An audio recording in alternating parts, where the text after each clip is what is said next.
नमस्ते and welcome everyone. आज healing MND India के आज के सत्र में आपका बहुत बहुत स्वागत है। आज 25 फरवरी 2023, आप सभी का बहुत बहुत स्वागत है। आज हमारा सेशन है स्वास्थ्य respiratory issues and management of respiratory lung management. Welcome everyone to Healing MND India. Today is 25th February 2023. Well, I welcome you all on behalf of Healing MND India. I would like to introduce to you आपको आपसे आज मैं doctor Ankush Chaudhari जी का बहुत बहुत धन्यवाद करना चाहता हूँ। हमारे साथ उन्होंने हमारे लिए इतना बढ़िया टाइम निकाला। मैं आपको उनके बारे में बताता हूँ। मैं उनके बारे में रिसर्च करता रहता था। उनकी बहुत बढ़िया यूट्यूब चैनल है और वो हमें हमारे लंग्स को सुखी भव देंगे। उनका कंपनी का नाम भी है लंग्स। तो मैं अभी ज्यादा टाइम नहीं लूंगा। एक बार हमारा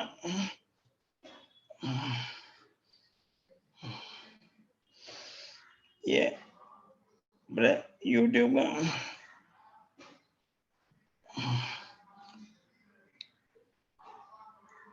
ओके, अगर आपको हीलिंग एमडी इंडिया से जुड़ना है तो आपको ये ईमेल आईडी या व्हाट्सएप नंबर पे आपको डिटेल भेजना है। Please go through the disclaimer. We are not medical professional, we are only sharing information which is for educational and information purpose. Thank you all.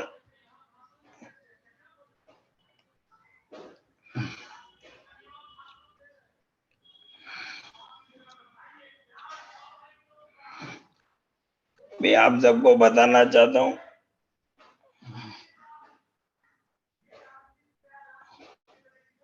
Okay अंकुश जी, आप you can unmute yourself sir, please welcome. I will highlight, I will give you a spotlight.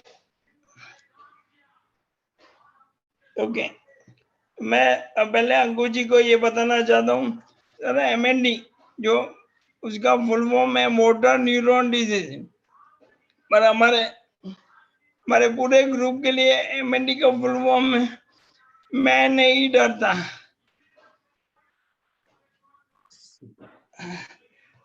Amazing amazing. और एक है sir, मैंने America वाले group के लिए भी बनाया, माइंड नेवर डाइज। और हमें एंटरटेन करना है तो हमारे एमडी का फुल फॉर्म है music and dance, enjoy life. मैं पिनाकिन जी, मैं सच में बोलूं, मैं नर्वस हो रहा हूँ। आप लोगों का एंथुजियाज्म, आप लोगों की स्पिरिट देख करके ना, मतलब आई एम ट्रूली टच्ड। मुझे बहुत भावुक फील हो रहा है और एक्चुअली मैं नर्वस फील कर रहा हूँ।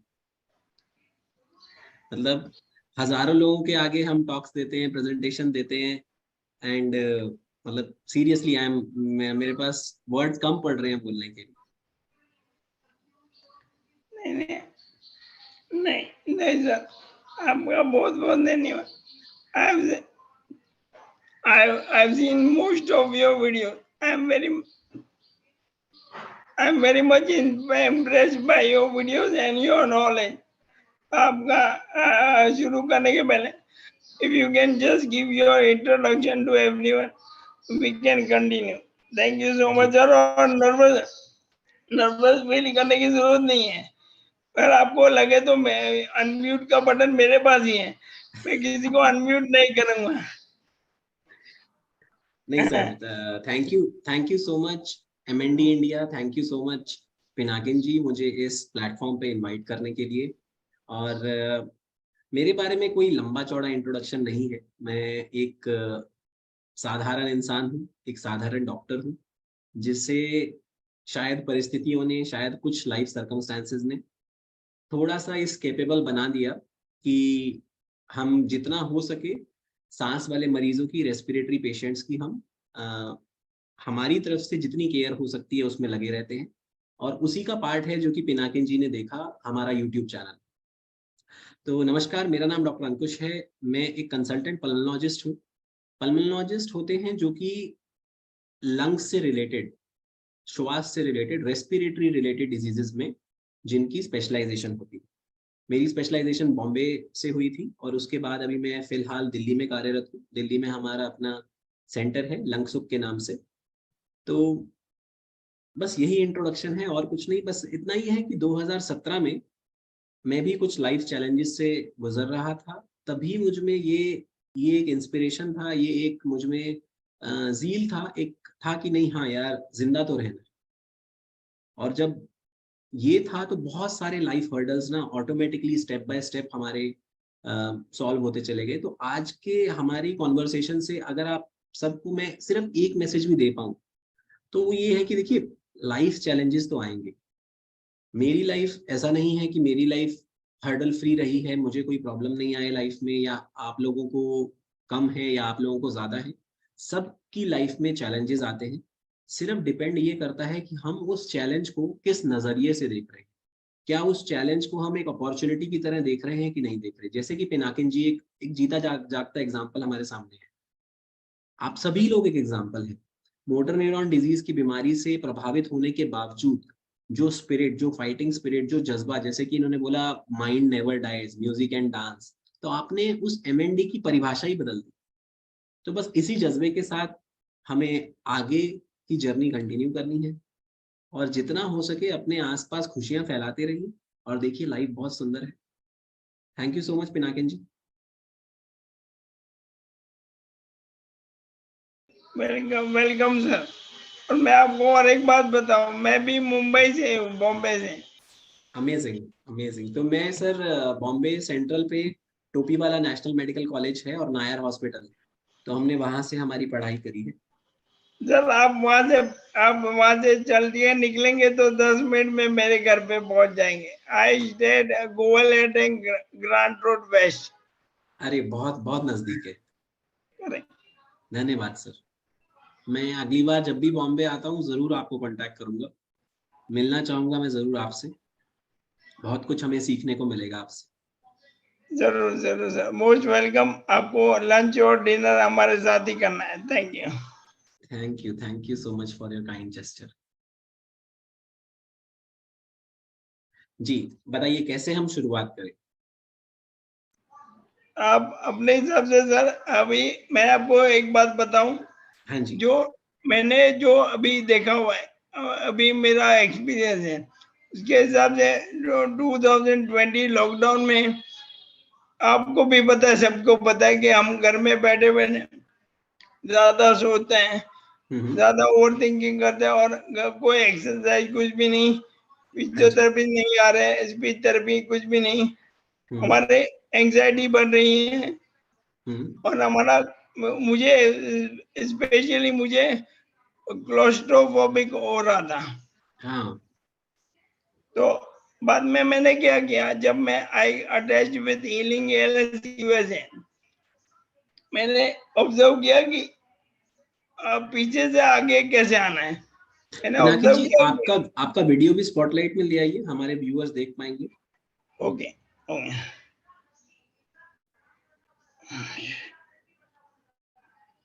जी, ये तो बेहतर है। Thank you so much sir. तो मैंने क्या किया सर, मैं आपको बताऊं, मैंने देखा कि जो भी मैंने गूगल पे पढ़ा, इंटरनेट पे देखा, कि मैंने देखा कि breathing is the most important thing. हम्म।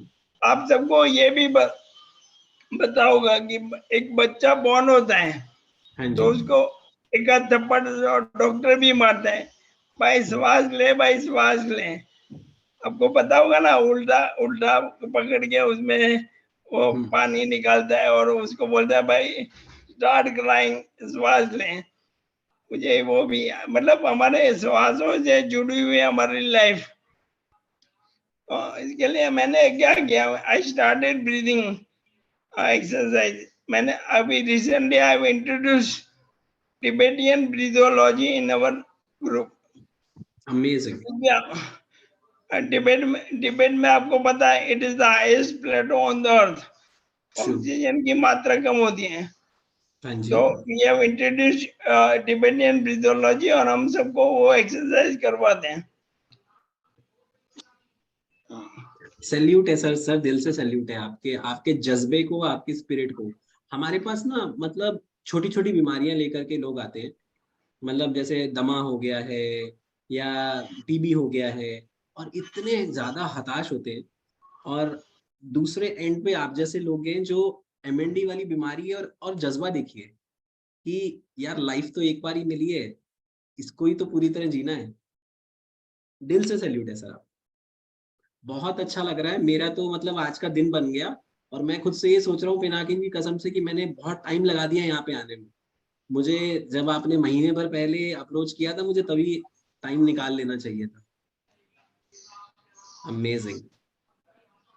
और और ज- और जब मुझे डायग्नोज हुआ था अक्टूबर 2018 में, जी। तो डॉक्टर ने बोला था 2 से 5 साल एवरेज लाइफ होती। हम्म। मैंने रिसर्च किया, मुझे मालूम पड़ा कि स्टीफन हॉकिंग जी को, वो भी एमएनडी था स्टीफन जी। हॉकिंग जी को। और मैंने पूरा कैलकुलेट किया sir, he lived for 55 years। मैंने घर वालों को बोल दिया कि मैं स्टीफन हॉकिंग का रिकॉर्ड मैं ही तोड़ूंगा। क्या बात है, क्या बात है। और आपकी स्माइल इतनी इन्फेक्शियस है ना, मैं सीरियसली बोलूं, मेरा कोई मेडिकल टॉक करने का बात ही नहीं कर, मन ही नहीं कर रहा। मेरा मन कर रहा है कि मतलब आप सभी लोगों से, अभी तो जैसे हम पिनाकिन जी से बात कर रहे हैं, मेरा मन कर रहा है आप सभी लोगों से मैं आप लोगों के लाइफ एक्सपीरियंसेस सुनूं और उससे कुछ सीखूं और आगे लोगों को बताऊं। तो कमाल की बात है सर, बहुत बहुत ही जबरदस्त। और और the second most important thing जो अभी मैं ज्यादा वर्क कर रहा हूँ, हाँ इट जी। Is the speech. बिकॉज एक स्पीच। बार कम्युनिकेशन कम हो जाए तो हाँ हाँ। लोगों को बहुत प्रॉब्लम होती है। जी। मतलब प्रॉब्लम की प्रॉब्लम अंदर है, लोग अंदर ही अंदर घुट के मर जाते हैं, मतलब because they are not able to communicate. मुझे भूख लगी है, मुझे खुजली हो रही है, मुझे पानी पीना है। और currently I am working on speech because I don't want people to not to communicate. और उसके बाद मैंने swallowing पे ध्यान दिया। अभी मेरा, आपको बताऊं सर, लास्ट 2 साल में मेरा breathing has improved a lot.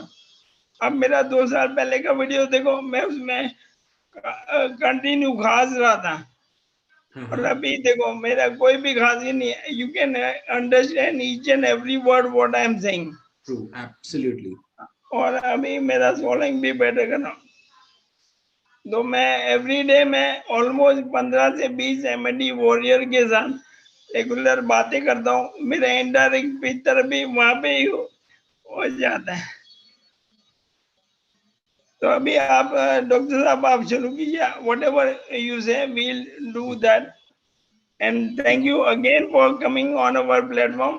मतलब मुझे लग रहा है कि मैं कुछ शेयर नहीं कर पाऊंगा, आप लोगों को ऑलरेडी बहुत सारी जानकारी होगी। तो बहुत ही बेसिक, मैंने कोई इसके बारे में प्रेजेंटेशन नहीं बनाया है। जो बहुत बेसिक जानकारी और एक हर एक पेशेंट को समझ होनी चाहिए अपनी बीमारी के बारे में, क्या होता है इस बीमारी में, क्योंकि इस तरह की ही जब हम में अवेयरनेस होगी तब हम इस बीमारी के सिम्टम्स को जल्दी स्पॉट कर पाएंगे, साथ में उससे रिलेटेड रेस्पिरेटरी कॉम्प्लिकेशंस को प्रिवेंट कर पाएंगे। तो मोटर न्यूरॉन डिजीज, जैसा कि हमारा जो वैसे तो सर ने नाम ही बदल दिया, music and dance and mind never dies, मैं नहीं डरता। तो इसके पुराने मीनिंग पे चलते हैं, motor neuron disease. Motor neuron का मतलब क्या है, देखिए शरीर में हमारा शरीर सारा का सारा नर्व्स और मांसपेशियों से बना, बहुत सिंपल सादी भाषा में बात करेंगे। नर्व्स जो है मसल्स को सप्लाई करती, इसमें चाहे वो सेंट्रल नर्वस सिस्टम हो चाहे पेरिफेरल नर्वस सिस्टम, कहीं पे भी कोई फॉल्ट आता है तो वो लेकर के जाता है एक तरह की बीमारी जिसको हम कहते हैं मोटर न्यूरॉन डिजीज। हर एक किसी का वेरिएबल प्रेजेंटेशन इसके अंदर हो सकता है। कुछ लोग हमारे, हो सकता है कि प्रेजेंटेशन ही स्टार्ट हो कि हाँ हाथों की ताकत कम हो गई है, जैसे फॉर एग्जांपल इनिशियली हो सकता है कि पेन ग्रिप कम हो जाए, या फिर हो सकता है हाथों से गिलास पकड़ना कम हो जाए। कुछ लोगों को लोअर लिम्ब से स्टार्ट हो सकता है कि जैसे पैरों से ये सिम्टम स्टार्ट हो सकते हैं, धीरे धीरे पैरों की सेंसेशंस कम हो गई। तो वो तो आप सब लोग समझते हैं, लेकिन ग्रेजुअली प्रोग्रेस करते करते, क्योंकि मोटर न्यूरॉन डिजीज एक तरह की प्रोग्रेसिव डिजीज है, अगर एक अच्छा रिहैबिलिटेशन, अगर एक अच्छा लाइफस्टाइल रखा जाए तो ऑब्वियसली इसके प्रोग्रेशन को स्लो डाउन जरूर किया जा सकता है। जैसा कि पिनाकिन जी ने बोला कि जैसे स्टीफन हॉकिंग है, वो more than 50 years he was alive, ठीक है, ग्रेजुअली उनके भी फंक्शंस डिटीरियोरेट हो रहे थे, but still he had a very good quality of life. Okay, और क्वालिटी ऑफ लाइफ, जैसा कि आप सभी लोग एक लाइव एग्जांपल है, यहाँ से आता है। क्वालिटी ऑफ लाइफ आपके माइंडसेट से आता है। ठीक, तो माइंडसेट के लिए तो पिनाकिन जी बादशाह हैं, मैं अभी तक खुद को समझता था, लेकिन हैट्स ऑफ टू हिम। तो क्या होगा ग्रेजुअली, क्योंकि जब बीमारी प्रोग्रेस कर रही है तो एक टाइम ऐसा आएगा जब रेस्पिरेटरी मसल्स इन्वॉल्व होने लग जाएंगे। अब रेस्पिरेटरी मसल्स के इन्वॉल्व होने का मतलब क्या है? देखिए, हमारा जितना रेस्पिरेटरी सिस्टम है, यानी कि हमारी जितनी लंग्स हैं, श्वास प्रणाली जितनी है, उन सब में मसल्स का बहुत इंपॉर्टेंट रोल है। उनमें सबसे इंपॉर्टेंट मसल हमारी रहती है डायफ्राम। डायफ्राम हमारी प्राइमरी मसल ऑफ रेस्पिरेशन है। जैसे जैसे बीमारी आगे बढ़ेगी तो डायफ्राम हमारा टेम्परेली जो है, धीरे धीरे धीरे करके काम करने की उसकी क्षमता कम हो जाएगी। तभी हमारे पेशेंट्स को सांस लेने की शिकायत शुरू होगी। जरूरी नहीं है इनिशियल डेज में उन्हें सांस की कोई प्रॉब्लम नहीं होगी, बोलने में कोई इफेक्ट नहीं आएगा, स्टार्टिंग डेज में वो ठीक रहेगा। बस जैसे जैसे बीमारी प्रोग्रेस करती जाएगी तब जाकर के उन्हें सांस की प्रॉब्लम होनी शुरू होगी। अब सांस की प्रॉब्लम किस तरीके से होती है? पहली बात हमने करी कि डायफ्राम इनका जो है वो काम नहीं कर रहा। दूसरी चीज क्या होगी, हमारा जो सेंट्रल नर्वस सिस्टम है, सेंट्रल नर्वस सिस्टम में भी बहुत सारे रेस्पिरेटरी सेंटर्स हैं। जैसे जैसे बीमारी प्रोग्रेस करेगी तो सेंट्रल नर्वस सिस्टम से डायफ्राम की तरफ आने वाली जो नर्व सप्लाई है वो धीरे धीरे इंपैक्ट होती जाएगी। इससे होगा क्या कि पेशेंट के ऑक्सीजन लेवल्स में कमी आने लगेगी, और क्योंकि मस्कुलेचर ठीक से काम नहीं कर रहा है तो पेशेंट कार्बन डाइऑक्साइड रिटेन करना शुरू करता है। इसीलिए मोटर न्यूरॉन डिजीज के जो पेशेंट्स हैं, ऑक्सीजन की कमी से तो प्रभावित होते ही होते हैं, पर उनमें अक्सर ये देखा गया है कि वो कार्बन डाइऑक्साइड की रिटेंशन से भी प्रभावित होते हैं, जिसे हम कहते हैं टाइप 2 रेस्पिरेटरी फेलियर। साधारण तौर पे समझने के लिए, ऑक्सीजन की अगर सिर्फ कमी हो रही है उसे हम कहते हैं टाइप 1 रेस्पिरेटरी फेलियर, जिसके लिए सिर्फ ऑक्सीजन लगाने से मरीज को बेहतर लगने लगेगा। दूसरी तरह का रेस्पिरेटरी फेलियर जो होता है वो होता है टाइप 2 रेस्पिरेटरी फेलियर, जिसमें हो सकता है ऑक्सीजन की कमी हो सकता है ना हो, लेकिन कार्बन डाइऑक्साइड लेवल बढ़ जाएंगे। तो उसका इलाज ऑक्सीजन नहीं होता, उसका इलाज है शरीर से कार्बन डाइऑक्साइड को बाहर निकालना। जिसको कैसे किया जाता है, कुछ तरह की मशीन आती है जिसको हम सीपैप या बाईपैप मशीन कहते हैं, कॉन्टिन्यूस पॉजिटिव एयरवे प्रेशर। बहुत साधारण तौर पे इसको समझिए, एक वैक्यूम क्लीनर आप सबने देखा होगा। वैक्यूम क्लीनर हवा अंदर खींचता है। ये मशीन क्या करेगी, जब हम इसको नाक पे या मुंह के ऊपर लगाएंगे, ये मशीन हवा बाहर फेंकेगी। बाहर फेंकने की वजह से जो सांस की नलकियां हैं जो कि कोलैप्स हो रही हैं, जो कि पिचक रही हैं जल्दी, उसको खोलने में मदद करेगा। जितना ये सांस की नलकी खुली रहेगी, कार्बन डाइऑक्साइड को बाहर आने में आसानी। तो ये बहुत ही साधारण सा हमने समझा कि मरीज को हो क्या रहा है। इसके अलावा और कुछ चीजें समझिए। जैसे हमने बात करी डायफ्राम की, डायफ्राम एक प्राइमरी मसल ऑफ रेस्पिरेशन है, सबसे जरूरी मसल ऑफ रेस्पिरेशन है। इसके अलावा जितने मसल्स हमारे, एक सेकेंड, हाँ जी, जितने हमारे मसल्स शोल्डर गर्डल और चेस्ट के आसपास रहते हैं, जैसे कि हमारे चेस्ट के मसल्स हैं, शोल्डर गर्डल के मसल्स हैं, पीछे हमारा लेटिसमस डॉर्साई है, आगे पेक्टोरलिस मेजर है, सेराइटस एंटीरियर है, सर्वाइकल हमारे मसल्स हैं, डेल्टॉइड है, ट्रेपीजियस है, ट्राइसेप्स है, सारी जितनी इंटरकॉस्टल मसल्स हैं, एक्सटर्नल इंटरकॉस्टल, इंटरनल इंटरकॉस्टल, ये सारे जितने भी चेस्ट वॉल के मसल्स हैं, ये भी रेस्पिरेशन में हेल्प कर सकते हैं। किसी भी पेशेंट का जब प्राइमरी मसल ऑफ रेस्पिरेशन काम नहीं करता है ठीक से, तो ये मसल्स उसका रोल ले लेते हैं। एग्जाम्पल के तौर पे समझते हैं, किसी पेशेंट को अगर चेस्ट पे कोई चोट लगती है, अभी हम मोटर न्यूरॉन डिजीज की बात नहीं कर रहे, अभी हम बात कर रहे हैं साधारण पेशेंट की। किसी पेशेंट को अगर चेस्ट पे चोट लगती है तो उसे पेन होगा। अब पेन वाली साइड पे डायफ्राम जो है वो कम काम कर रहा है, तो रेस्पिरेटरी बाकी मसल्स आप ऑटोमेटिकली देखेंगे वो खींच खींच के सांस लेने लगे। तो ये गले की जो मसल्स हैं वो सपोर्ट कर रही है। शोल्डर गर्डल सपोर्ट ज्यादा कर रहा है क्योंकि एक्सेसरी मसल्स काम कर रही है।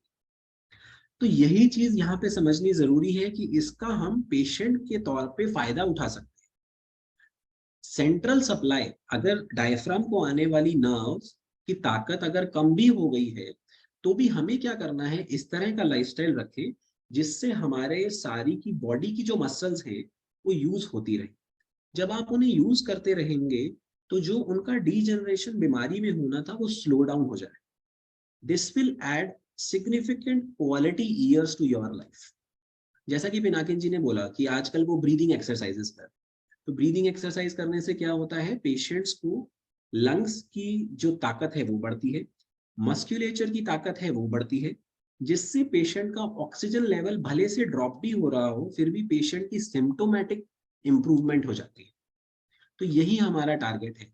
जैसे फॉर एग्जांपल के तौर पे अभी आजकल हम एक छोटी बच्ची है, वो स्थित है चेन्नई में। चेन्नई में बच्ची, शी इज ओनली 14 ईयर्स, 14 साल की बच्ची है। लगातार अनफॉर्चुनेटली बच्ची के ऑक्सीजन लेवल्स कम हो रहे हैं, लेकिन रिहैबिलिटेशन के साथ उसकी सिम्टम्स जो हैं वो कम हो गए हैं। अब उसको ऑक्सीजन की उतनी जरूरत नहीं पड़ती जितनी उसे पहले पड़ती थी। पहले अगर उसके ऑक्सीजन लेवल्स 86 से भी नीचे आ जाए तो भी वो शी वुड स्टार्ट पैनिकिंग, एकदम पैनिक अटैक में आ जाती थी कि मुझे ऑक्सीजन चाहिए, मुझे ऑक्सीजन चाहिए। लेकिन आज की डेट में अगर 82 भी आ रहा है ऑक्सीजन, तो भी उसका रेस्पिरेटरी मसल इतना स्ट्रेंथ हो गया है उसमें कि वो उसको सिम्टम्स फील नहीं होते। This is what rehabilitation, this is what acclimatisation, basically adjust करना बॉडी का, इसी को कहते हैं। यही रिहैबिलिटेशन का पार्ट है। तो हम रिहैबिलिटेशन के बारे में और भी बात करें।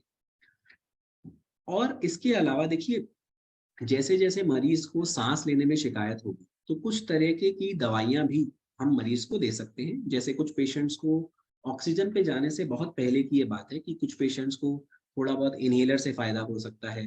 कुछ पेशेंट्स को, क्योंकि हमने बात किया कि सेंट्रल नर्वस ड्राइव जो आ रही है, जो ब्रेन से नर्व्स आ रही हैं रेस्पिरेटरी सेंटर को ट्रिगर करने के लिए, वही अगर ठीक नहीं है तो हम क्या कर सकते हैं, रेस्पिरेटरी स्टिमुलेंट दे सकते हैं। तो थियोफाइलिन नाम के एक दवाइयां आते हैं वो दे सकते हैं, या फिर कुछ और सेंट्रल रेस्पिरेटरी स्टिमुलेंट्स हैं वो भी दिया जा सकता है। इसके अलावा कुछ पेशेंट्स में क्या होगा, जैसे जैसे बीमारी आगे बढ़ेगी वैसे वैसे वो कॉफ आउट नहीं कर पाएंगे, क्योंकि खांसी करने के लिए, खांसी करके बलगम को बाहर निकालने के लिए भी मसल्स की स्ट्रेंथ हमारे को चाहिए। तो उसके लिए हम क्या कर सकते हैं, एक तो हमने बात करी कि रेस्पिरेटरी मसल्स की जो स्ट्रेंथ ट्रेनिंग है वो हमें करनी है। दूसरी चीज, आप फिजियोथेरेपी के जरिए भी वो बलगम को निकालने की कोशिश कर सकते हैं। बहुत तरह की इस तरह की डिवाइसेस आती हैं जो कि पेशेंट का बलगम निकालने में आसानी कर सकती हैं। या फिर एक हम कपिंग मैनूवर करते हैं, इस हाथ को आप अगर कप की फॉर्म में बनाएं, ये कप है, ठीक है। तो चेस्ट के ऊपर अगर आप लोग मुझे देख पा रहे हैं, तो जो हमारे केयर प्रोवाइडर्स होते हैं, अगर पेशेंट के, या फिर इवन पेशेंट भी कोई खुद कर सकते हैं, नीचे से लेकर के ऊपर तक अगर हम कपिंग फॉर्म में इसको प्रेस करें, चेस्ट परकशंस करें, तो ये एक तरह की चेस्ट फिजियोथेरेपी है। इसके रेगुलर प्रैक्टिस से होगा क्या, कि जो म्यूकस अंदर चिपक रहा है वो भी बाहर निकलने में मदद हो जाएगी। ठीक है। तो हमने बात करी मेडिसिन की, कुछ मेडिसिन दे सकते हैं, कुछ फॉर्म में नेबुलाइज ट्रीटमेंट या फिर इनहेलर्स की फॉर्म में भी ट्रीटमेंट पेशेंट्स को दिया जा सकता है। हालांकि कितना फायदा होगा कितना फायदा नहीं होगा, ये individual case to case basis पे वेरी करता है। अगर मैं यहाँ पर स्क्रीन शेयर करूँ, तो मैं अपनी स्क्रीन शेयर करके आप लोगों को एक हमारे YouTube चैनल पे लेके जा रहा हूँ। पिनाकिन जी, क्या मुझे परमिशन है? हेलो। ये सर प्लीज अब जी। ऑन कीजिए, no problem, thank you sir. तो मैं इसमें आप लोगों को सिर्फ ये दिखाना चाहता हूँ कि हमारे चैनल पे आप जा करके बहुत तरह की रिहैबिलिटेशन सीख सकते हैं। डॉक्टर अंकुश के नाम से या फिर लंगसुक के नाम से, लंगसुक बाय डॉक्टर अंकुश, ये जहाँ पे मेरा कर्सर जा रहा है, अगर मैं इसको हाईलाइट कर दूं, लंगसुक बाय डॉक्टर अंकुश के नाम से हमारा यूट्यूब चैनल है। तो इस चैनल पे अगर आप जैसे वीडियोस में आते हैं, देखिए जैसे हमें बहुत पसंद है कि रिहैबिलिटेशन पेशेंट का बहुत अच्छे से होना चाहिए, क्योंकि इंडिया में अनफॉर्चुनेटली रिहैबिलिटेशन पे इतना ज्यादा जोर नहीं दिया जाता है, जबकि हमारे ना सिर्फ मोटर न्यूरॉन डिजीज के पेशेंट्स के लिए बल्कि हर एक तरह के पेशेंट के लिए रिहैबिलिटेशन बहुत बहुत जरूरी है। सबसे पहला वीडियो ये जो आपको दिख रहा है 12 steps for a better mental health, इसमें बहुत ही साधारण आपको मेंटल हेल्थ के स्टेप्स बताए हैं। जो भी आप लोग कर सकते हैं प्लीज करिए, बिकॉज मेंटल हेल्थ की भी इक्वल इंपॉर्टेंस देखी गई है सभी तरह के मरीजों के अंदर। अगर कुछ पेशेंट्स ऑक्सीजन डिपेंडेंट हैं हमारे, तो नेजल कैन्युला किस तरीके से लगाना है ये हमें देखना है, क्योंकि उसका भी लगाने का सही तरीका है। उससे और इम्पोर्टेंट वीडियोस पे आ जाते हैं। देखिए पल्मोनरी रिहैबिलिटेशन, इस चैनल पे आपको पल्मोनरी रिहैबिलिटेशन से रिलेटेड बहुत सारे वीडियोस मिलेंगे। एक ये वीडियो है। हम इसके नीचे आते हैं, अगर आप देखेंगे तो रिहैबिलिटेशन रिलेटेड काफी वीडियोस हैं हमारे जो कि आपको मिल जाएंगे। एक ये वीडियो है रिहैबिलिटेशन रिलेटेड। बाकी नीचे इंसेंटिव स्पायरोमेट्री का वीडियो आपको मिल जाएगा। इनहेलर डिवाइसेस किस तरह से सही से यूज करते हैं वो आपको मिल जाएगा। तो बहुत सारी इंफॉर्मेशन आपको इस चैनल पे रेस्पिरेटरी बीमारियों के बारे में मिल जाएगी। और फिर भी अगर कोई हमारे व्यूअर ये चाहते हैं कि उन्हें कुछ अगर जानकारी लेनी है, प्लीज कभी भी फील फ्री हमारे से कांटेक्ट करने के लिए। तो अभी मैं शेयरिंग स्टॉप कर देता हूँ जी। तो rehabilitation is very very important. Rehabilitation सिर्फ फिजिकल रिहैबिलिटेशन नहीं है, जैसा हमने बोला आपको लंग्स की एक्सरसाइज जरूर करनी है, आपको सारी स्ट्रेंथ और एंड्योरेंस ट्रेनिंग करनी है।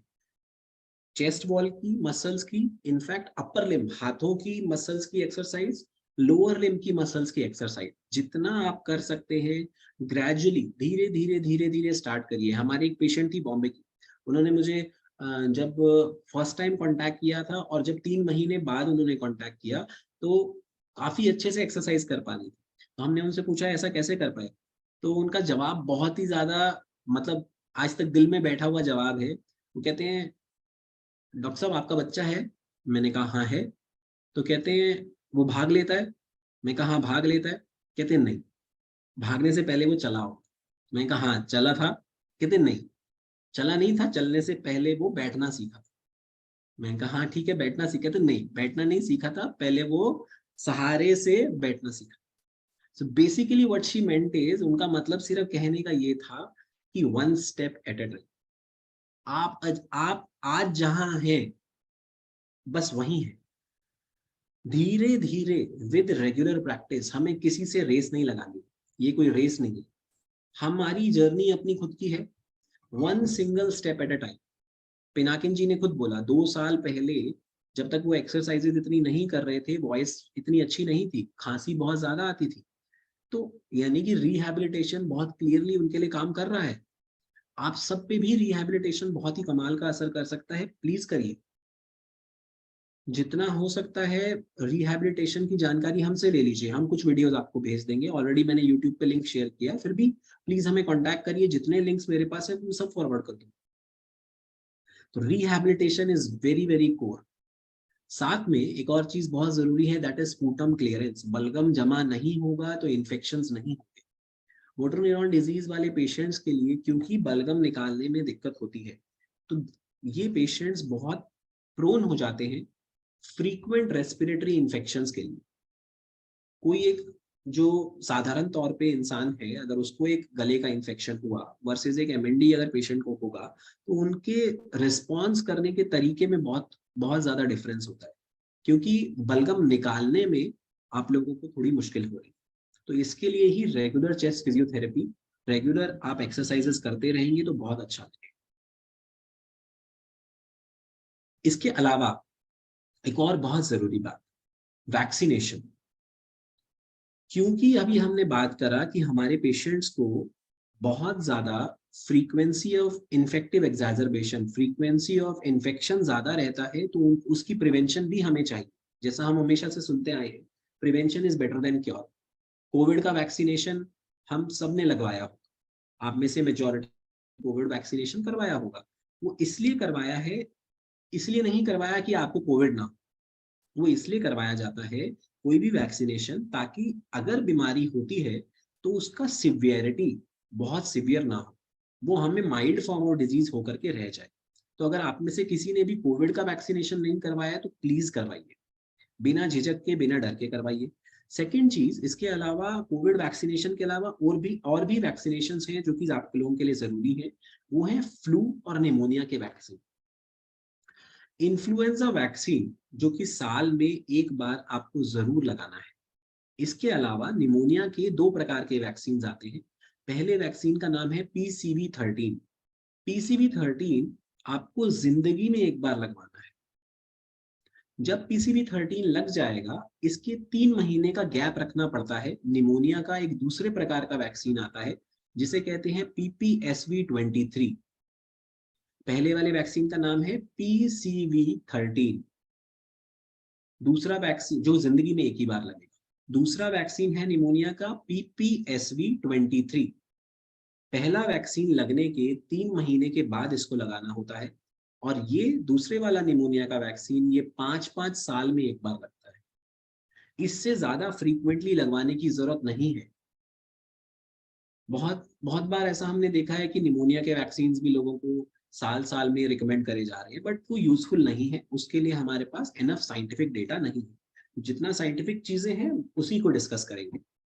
तो यानी कि फ्लू वैक्सीनेशन साल में एक बार जरूर लगवाएं।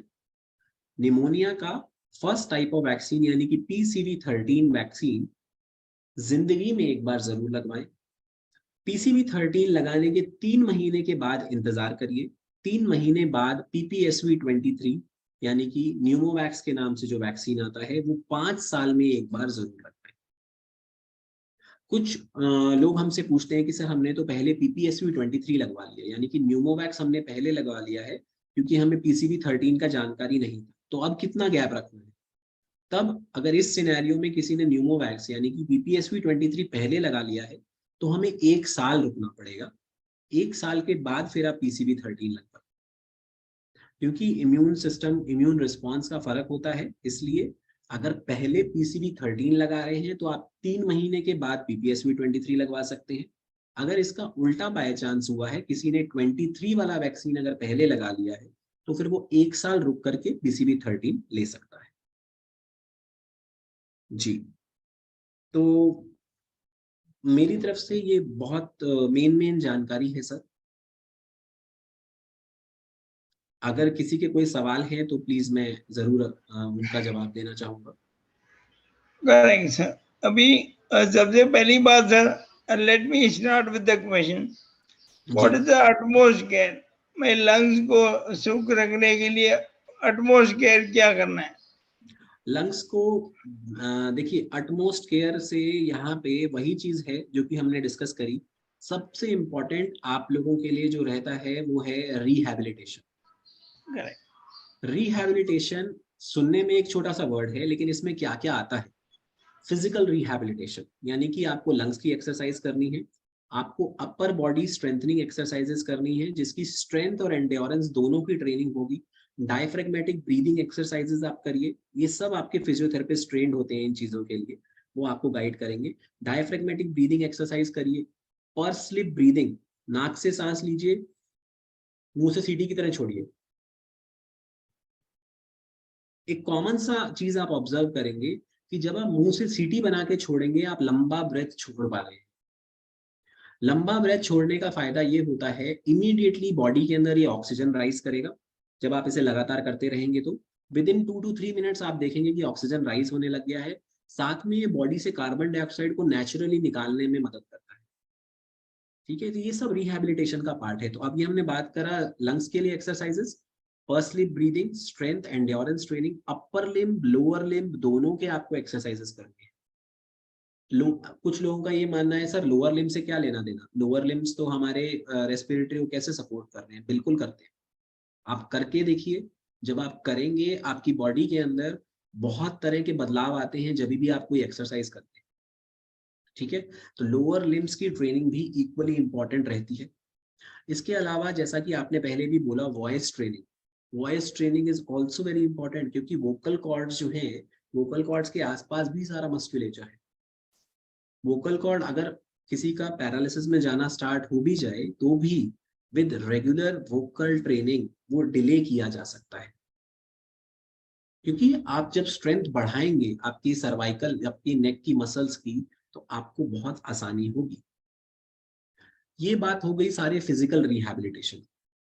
दूसरी चीज हमने लंग्स के केयर के लिए ध्यान करी है, वो है हमारा वैक्सीनेशन। ये भी रिहैबिलिटेशन का ही पार्ट है। जितना हमने वैक्सीनेशन डिस्कस किया, जितने वैक्सीनेशन डिस्कस किए, these are all part of your rehabilitation. The third and most important part about rehabilitation is mental rehabilitation. जैसा कि देखिए, कोविड के अंदर ही आप एक तौर पे एग्जांपल लेकर के चलते हैं, हम एमएनडी की बात ही नहीं कर रहे।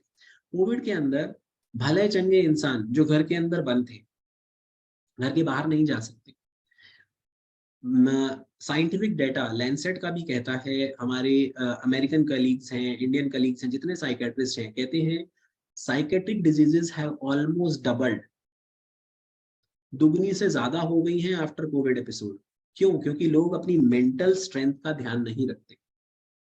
तो आप लोग अगर एक चीज से चैलेंज्ड हैं, तो आपको अपनी मेंटल हेल्थ का और ज्यादा ध्यान रखना है।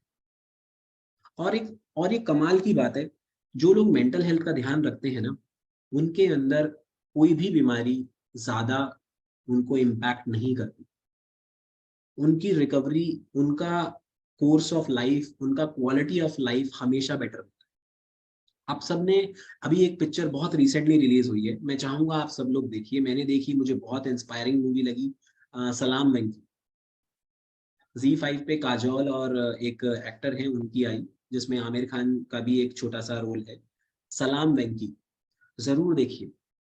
जो हम बात यहाँ पे कर रहे हैं, माइंडसेट, माइंडसेट क्या रोल प्ले करता है। जितना भी वक्त हमारे पास है, जितना भी वक्त हमारे पास है, हम आगे आने वाली दुनिया के लिए क्या मैसेज छोड़ करके जा रहे हैं। मैं अगर आज चला भी जाऊं, मैंने एक यूट्यूब लेगेसी क्रिएट करी है। मैंने एक लोगों के लिए सर्विस का एक माध्यम तैयार किया है, जो कि मेरे जाने के बाद भी हमेशा रहे। हमारा माइंडसेट क्या है? जैसा मैंने बोला, 2017 में मैं एक लाइफ थ्रेटनिंग डिजीज से इम्पैक्टेड था। आई वाज बेड रिडन, मैं बेड से हिल नहीं पाता था। मेरे मदर मुझे कैरी करते थे, मतलब हमारे घर, मतलब रूम से लेकर के आप समझिए वॉशरूम तक भी। एक 34-35 ईयर्स का लड़का जा नहीं सकता है, उसकी माँ को उसको कैरी करना पड़ता है, बिकॉज लेफ्ट पैर में बिल्कुल ताकत नहीं थी। मोटर न्यूरॉन डिजीज की बीमारी नहीं थी, वो बीमारी कुछ और थी। लेकिन जस्ट आपको ये बता रहा हूँ कि माइंडसेट हमें कहाँ से कहाँ ले जा सकता है। माइंडसेट की ही वजह से स्टीफन हॉकिंग इतने साल इस बीमारी के साथ रहे और हमें बहुत ही कमाल का एक लिविंग लेजेंड थे। ऐसे ही एक और इंसान जिनका नाम आप लोग नहीं जानते होंगे, doctor Milton Erickson. Doctor Milton Erickson बहुत ही फेमस है in the world of hypnotherapy. अभी तो वो एक्सपायर्ड है, अभी यहाँ पे हमारे साथ नहीं है इस दुनिया में। लेकिन उनको पोलियो हुआ था, उनको बचपन में पोलियो हुआ, और उनको उनकी उनकी मदर को डॉक्टर ने बोला कि आपका बच्चा कल का सूरज, कल सुबह तक नहीं जिंदा रह पाएगा। And Milton was hearing all this. Paralysed है पोलियो से, क्योंकि रेस्पिरेटरी मसल्स पैरालाइज्ड है। तो मिल्टन ने अपने लिए एक छोटा सा टास्क रखा। डॉक्टर ने बोला है सुबह का सूरज नहीं देख पाएगा, तो मुझे सुबह का सूरज तो देखना है, बाद में क्या होगा देखिए। This was his only command to his deepest self, deepest unconscious. अगर टाइम हमें परमिट करता है तो हम एक छोटा सा माइंड का एक्सरसाइज करेंगे, जैसा मैंने पिनाकिन जी से कल बोला था। उम्मीद करता हूँ उससे आप सब लोगों को बहुत फायदा होगा।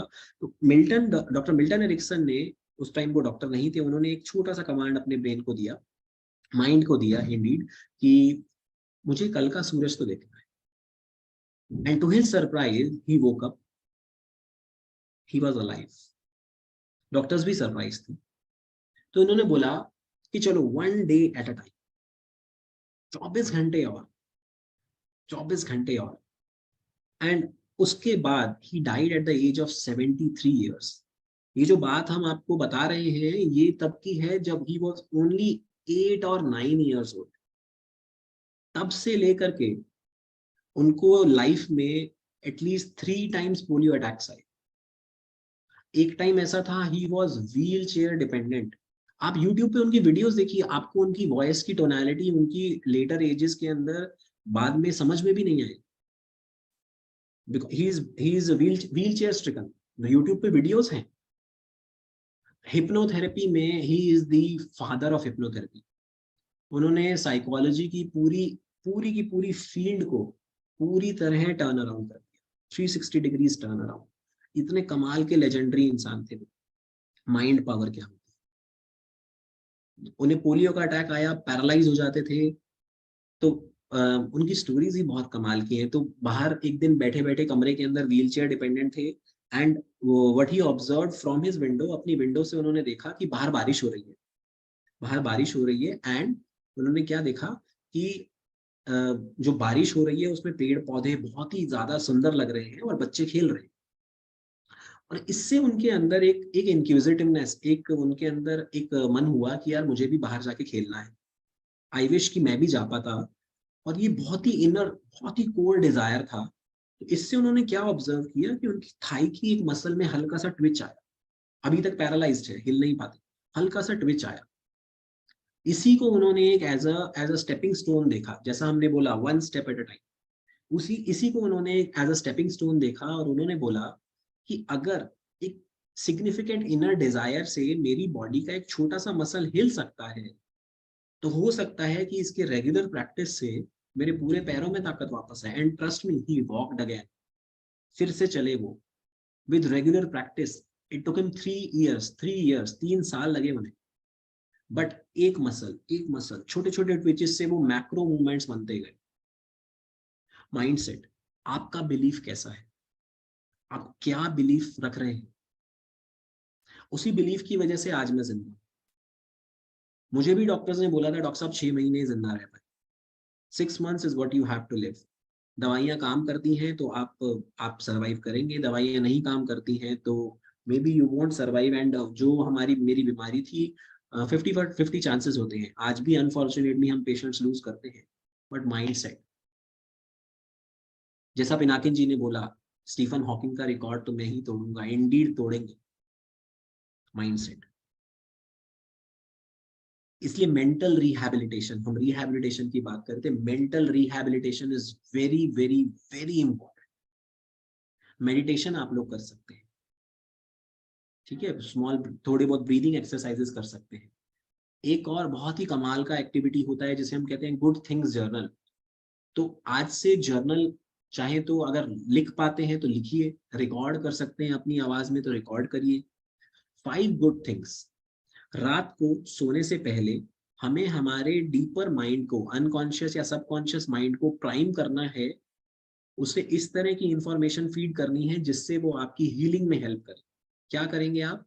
अगर लिख सकते हैं तो लिखिए, रिकॉर्ड कर सकते हैं तो रिकॉर्ड करिए।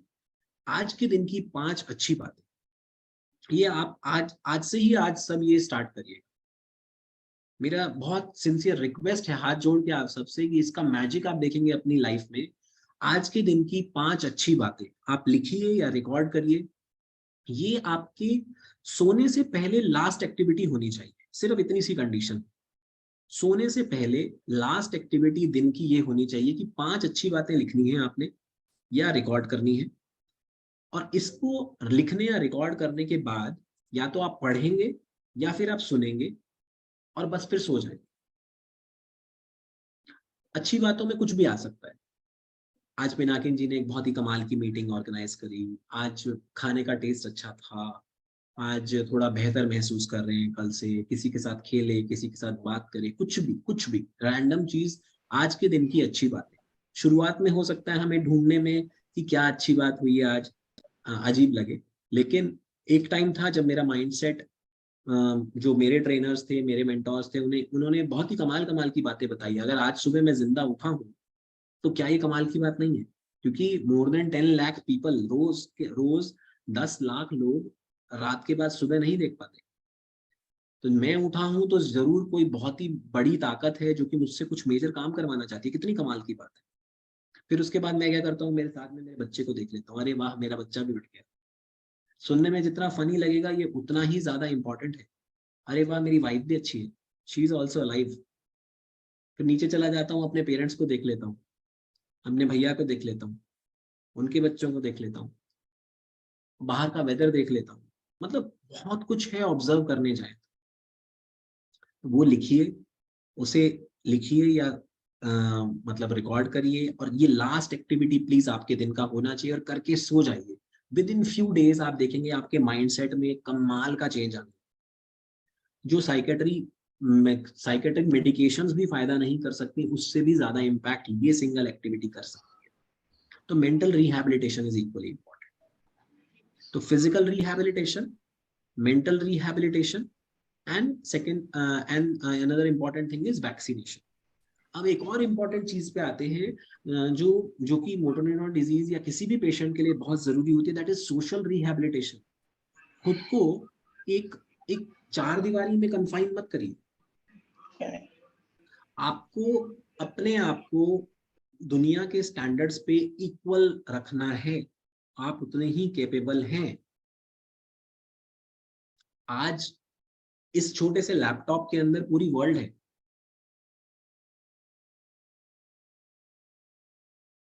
खुद को, ह्यूमन बीइंग सोशल एनिमल्स है। हम अकेलेपन के लिए नहीं बने, हम बने हैं लोगों के साथ रहने के लिए। तो सोशल रिहैबिलिटेशन बहुत जरूरी है। खुद को सोसाइटी के साथ मिक्स करते रहिए। बहुत सारे अच्छे लोग हैं बाहर, बहुत सारे।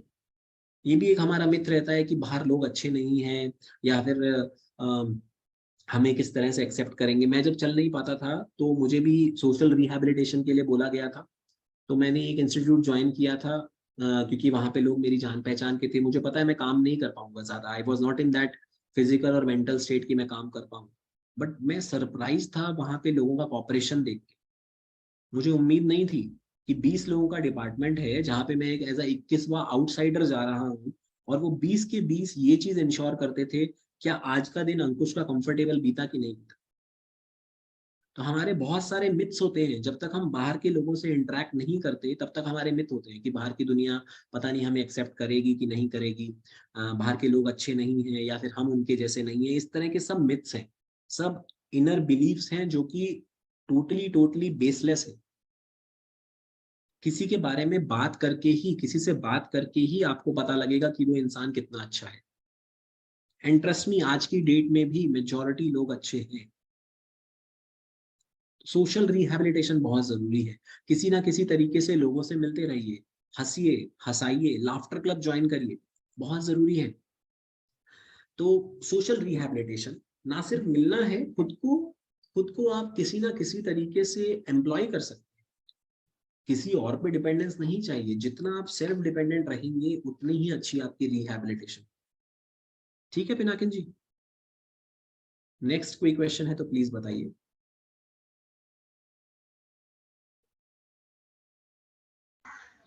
ओके सर, तो मेरा जर्नलिंग रेडी है। आज मैंने अंकुश जी को देखा, और अंकुश जी के बाद मुझे बॉडी सुख मिला, आंखों का सुख मिला, माइंड का सुख मिला, दिल का सुख मिला और सोल का सुख मिला। ये 5 चीजें मेरी हो गई सर। सर इसमें मैं ऐड करना चाहूंगा पिनाकिन जी, कोई भी इवेंट को थोड़ा सा हमें डिस्क्राइब करना होगा। जैसे 5 पॉइंट हम लिखेंगे ना, तो एक लाइन का पॉइंट ना हो, उसे 3-4 लाइन में डिस्क्राइब करिए। जब भी आप डिस्क्राइब करेंगे ना, हमारा माइंड 3 तरीके से ऑपरेट करता है।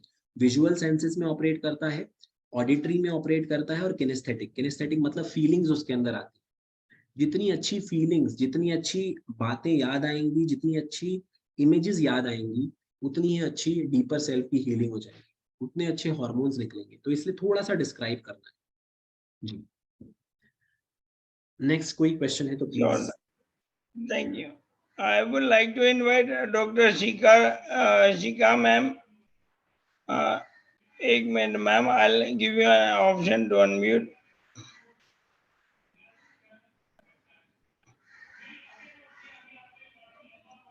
हाँ अनम्यूट हुआ। Yes Can ma'am. you hear me? Welcome ma'am. Yeah, loud and clear. Okay, नमस्ते डॉक्टर अंकुश। जी मैम। हाँ, मैं actually I have done MBBS from Jabalpur medical college, and post that I have done PGD YTD, that is postgraduate diploma in yoga therapy for doctors from S. Vyasa, Bangalore. Amazing. So actually, I'm into integrative medicine and yoga therapy. So just today only, actually, Mr. Pinakinji told me if you can come and take some session for our participants. So exactly this is what I was planning to take on Monday, what you were telling just now, like something about sectional breathing, diaphragmatic breathing, true. thoracic breathing, clavicular breathing, and then full yogic breathing. Plus, like you were telling about sputum and all. So how we teach in yoga, the resonance hona chahiye, that is Onkar chanting, Makar chanting, and all those things. Then you were talking about stress and all. So yes, I'll be teaching them some few simple pranayamas which immediately reduce our stress hormones. So yeah, and then you also spoke about voice training. So yes, I'm going to talk to them about some Ujjayi Pranayama and then Brahmari, which are all these to strengthen our throat, actually, voice box. So this is what I have planned to conduct this session for them on Monday itself.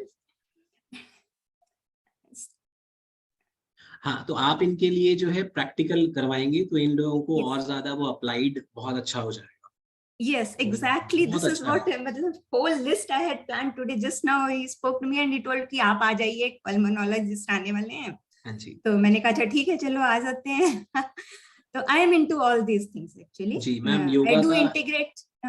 Actually, I do integrate allopathy and yoga, both the things. I take help of a specialist and super specialists. जी. And then I introduce. हमारी practice में जैसे pulmonary की practice में we do like integrated therapy only because हर एक patient को, जैसा मैंने बोला, लाइफस्टाइल इज वेरी इंपॉर्टेंट. मैं आज अगर यहाँ बैठा हूँ, अगर अलाइव बैठा हूँ, तो इसमें योगा का बहुत इंपॉर्टेंट पार्ट है, इसमें मेडिटेशन का बहुत इंपॉर्टेंट पार्ट है, डाइटरी रिफॉर्म में जो डाइट हम चेंज करते हैं उसका बहुत इंपॉर्टेंट पार्ट है, neurolinguistic programming, hypnotherapy, cognitive behaviour therapy, behavioural sciences, endless है, एक्यूपंक्चर, एक्यूथेरेपी, सब कुछ. अगर बैठा हूँ तो हर एक किसी का बहुत इंपॉर्टेंट पार्ट है. तो जरूर इनको बहुत फायदा होगा जैसे आप इनको योगा के बारे में और yes, yoga, lifestyle, everything. I do take sessions. So I just thought कि चलो मंडे को पहले यही सब मैंने प्लान किया था जो आज आप बोल रहे हैं, एक्चुअली वही सब मैं इनको इंट्रोड्यूस करने वाली थी. And if they want then again I have like पूरे सेशंस होते हैं मेरे, तो स्लीप पे, लाइफस्टाइल पे, डाइट पे, देन एक्सरसाइज, देन स्ट्रेस पे again 6 sessions, 12 sessions in fact, all workshops I take. तो यस, सो बहुत अच्छा लगा आपसे मिलके कि आप जो उनको बता रहे हैं मैं प्रैक्टिकली उनको बताने वाली हूँ अभी मंडे को. बहुत अच्छा रहेगा. Thank you doctor Shikha ma'am. आपका मंडे बुक है, अभी आपको कहीं नहीं जाना है. Yes yes. एंड डॉक्टर अंकुश, मुझे आपका फोन नंबर भी भेज दीजिएगा. हाँ मैम प्लीज. सभी लोग टाइप लिख सकते हैं. 9958 25 3661 9958253661 जी. फिर भी गूगल पे लंगसुख करके टाइप करेंगे, LUNGSUKH, लंगसुख, तो सारा इंफॉर्मेशन रेडिली अवेलेबल है. Okay okay. हमारे लंग्स के लिए जो सुखी भव है वो डॉक्टर अंकुश जी हैं. Okay, thank you Shikha ma'am. We will see you on Monday. Okay okay. Now doctor Ankush, एक और दवाइयाँ हैं जो हम रेगुलर बातें करते हैं हमारे ग्रुप में, उसका नाम है N-acetylcysteine. जी. तो देखिए, N-acetylcysteine एक म्यूकोलिटिक है. म्यूकोलिटिक क्या होता है? जो भी बलगम को पतला करके उसके रेशे को बारीक करके आपको बाहर निकालने में मदद करेगा. जैसा हमने बोला कि मरीजों में अक्सर MND पेशेंट्स के अंदर बलगम जमा हो रहा है और क्योंकि मस्कुलेचर वीक है तो वो उसको बाहर नहीं निकाल पा रहे. तो N-acetylcysteine जो है आपको मदद कर सकता है उसी बलगम को बाहर निकालने में. लेकिन यहाँ पे मैं एक कॉशन देना चाहूंगा विद N-acetylcysteine. जितना अच्छा ये दवाई है, इसके 1-2 साइड इफेक्ट्स हैं जो कि आपको जरूर ध्यान में रखने हैं. अगर आपको इनमें से कुछ हो रहा है तो प्लीज अपने केयर टेकर प्रोवाइडर से, अपने डॉक्टर से बात करिए. कुछ पेशेंट्स में N-acetylcysteine जो है वो ब्रोंकोस्पाज्म कर सकता है. ब्रोंकोस्पाज्म का मतलब सांस की नलकियों में पिचकन लेके आ सकता है. तो जहां बहुत सारे पेशेंट्स को इससे फायदा हो रहा होता है, कुछ पेशेंट्स कहते हैं हमें ऐसा लगता है कि सांस की नल की चोक हो रही है, ये सबसे कॉमन कंप्लेंट पेशेंट की रहती है जो इसको टॉलरेट नहीं कर रहे। तो ब्रोंकोस्पाज्म एक इसका साइड इफेक्ट रह सकता है। सेकेंड चीज, किसी किसी मरीज में ये दिल की धड़कन बहुत ज्यादा तेज कर सकता है। तो ये चीजें ध्यान में रखनी। Okay, thank you for that information doctor. हमें अच्छा लगा क्योंकि हम रेगुलर ये हमारे ग्रुप में बताते रहते हैं। जी ओके, और अभी मैं क्वेश्चन एंड आंसर लेना चाहता हूँ। हाँ जी, हाँ सबसे जी। पहले अरिजीत अंकल, आपको अनम्यूट का ऑप्शन दे रहा हूँ, एक सेकंड।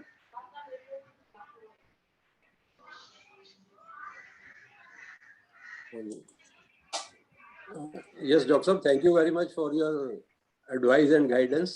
जी सर। जो आपने वैक्सीनेशन के बारे में बताया, एक PCV13 हाँ जी और एक है PPSV23, तो जी। हमने एक्चुअली लास्ट ईयर PCV13 तो लिया था, ठीक है sir.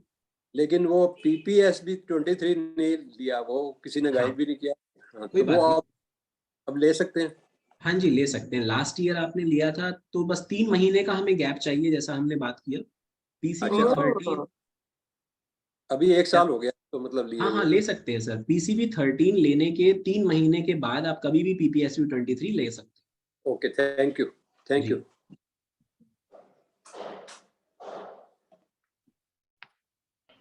Okay, doctor, can we take the question from the chat? हाँ हाँ, बिल्कुल, प्लीज लीजिए। अपना अभी सपना मैम ने लिखा हुआ है, क्लेविकुलर मसाज विल हेल्प। मैंने पढ़ा ये क्लैविकुलर मसाज के बारे में। मैं जानना चाहूंगा इसका मतलब क्या है। क्लैविकुलर मसाज मींस, सपियोला जी जो भी नाम है मैम का, उनसे पूछ लेते हैं क्लैविकुलर मसाज से मतलब क्या है। क्लैविकल एक बोन होती है, कॉलर बोन जैसे ये है, इसको क्लैविकल कहते हैं। तो क्लैविकुलर मसाज से क्या मतलब है, मैं थोड़ा सा जानना चाहूंगा मैम से। Okay, I basically she will type and वो चैट में टाइप कर लेगी। तब हाँ तक हाँ I will take the second question. जी। Any breathing exercise for tracheostomy patient, जिनको ठीक। ट्रेकोस्टोमी हुआ है। जी जी जी जी। तो देखिए, ट्रेकियोस्टमी पेशेंट के लिए एक चीज बहुत जरूरी है कि वो सारी ब्रीदिंग एक्सरसाइजेस जैसे एक नॉर्मल पेशेंट जो है माउथ से करेगा, ट्रेकियोस्टमी पेशेंट थ्रू ट्रेकियोस्टमी करेगा, जितना पेशेंट कर सकता है। ट्रेकियोस्टमी अक्सर तब करी जाती है जब पेशेंट का वॉलंटरी कंट्रोल ऑफ ब्रीदिंग बहुत कम हो चुका है। तो पेशेंट खुद से हो सकता है बहुत ज्यादा एक्सरसाइजेस ना कर पाए, यानी कि एक्टिवली वो नहीं कर पा रहा। तो इसमें रोल आता है केयर टेकर प्रोवाइडर का। जो भी उनके केयर टेकर प्रोवाइडर है, वो पैसिवली वही सारी एक्सरसाइजेस उनसे करवाएं। अपर लिम्ब ट्रेनिंग करवाएं, लोअर लिम्ब ट्रेनिंग उनकी करवाएं, चेस्ट फिजियोथेरेपी जैसे हमने परकशन की बात करा वो सब करवाएं उनसे। रेगुलर उनका जो है ट्रेकियोस्टमी के जरिए सिक्रीशंस जो अंदर बन रहे हैं उनको सक्शन कर। तो ये कॉमन सी चीज है। या फिर स्टीम भी आप दे सकते हैं ट्रेकियोस्टमी के जरिए। कुछ कुछ सेंटर्स पे जहाँ पे स्पेशलाइज होता है वहां पे हम ट्रेकियोस्टमी के जरिए एनेसिटाइल सिस्टीन भी कभी कभी डालते हैं, ताकि बलगम जो है वो अंदर लिक्विफाई होता रहे। तो ये चीजें कर सकते हैं। अगर पेशेंट एक्टिव है, पेशेंट खुद से वॉलंटरी कंट्रोल अभी तक है पेशेंट का, तो फिर वो खुद से ही वो एक्सरसाइजेस कर सकते हैं। Hi doctor, my जी name is ma'am. Surbi and मेरे भाई को MND and he has tracheostomy. जी मैम। तो बेसिकली अभी उसका कंडीशन ऐसा है कि वो पूरा tracheostomy ब्लॉक करके भी he can speak, he can eat, everything he can do. Amazing. But the thing is that कि करने में वो बहुत जल्दी थक जाता है.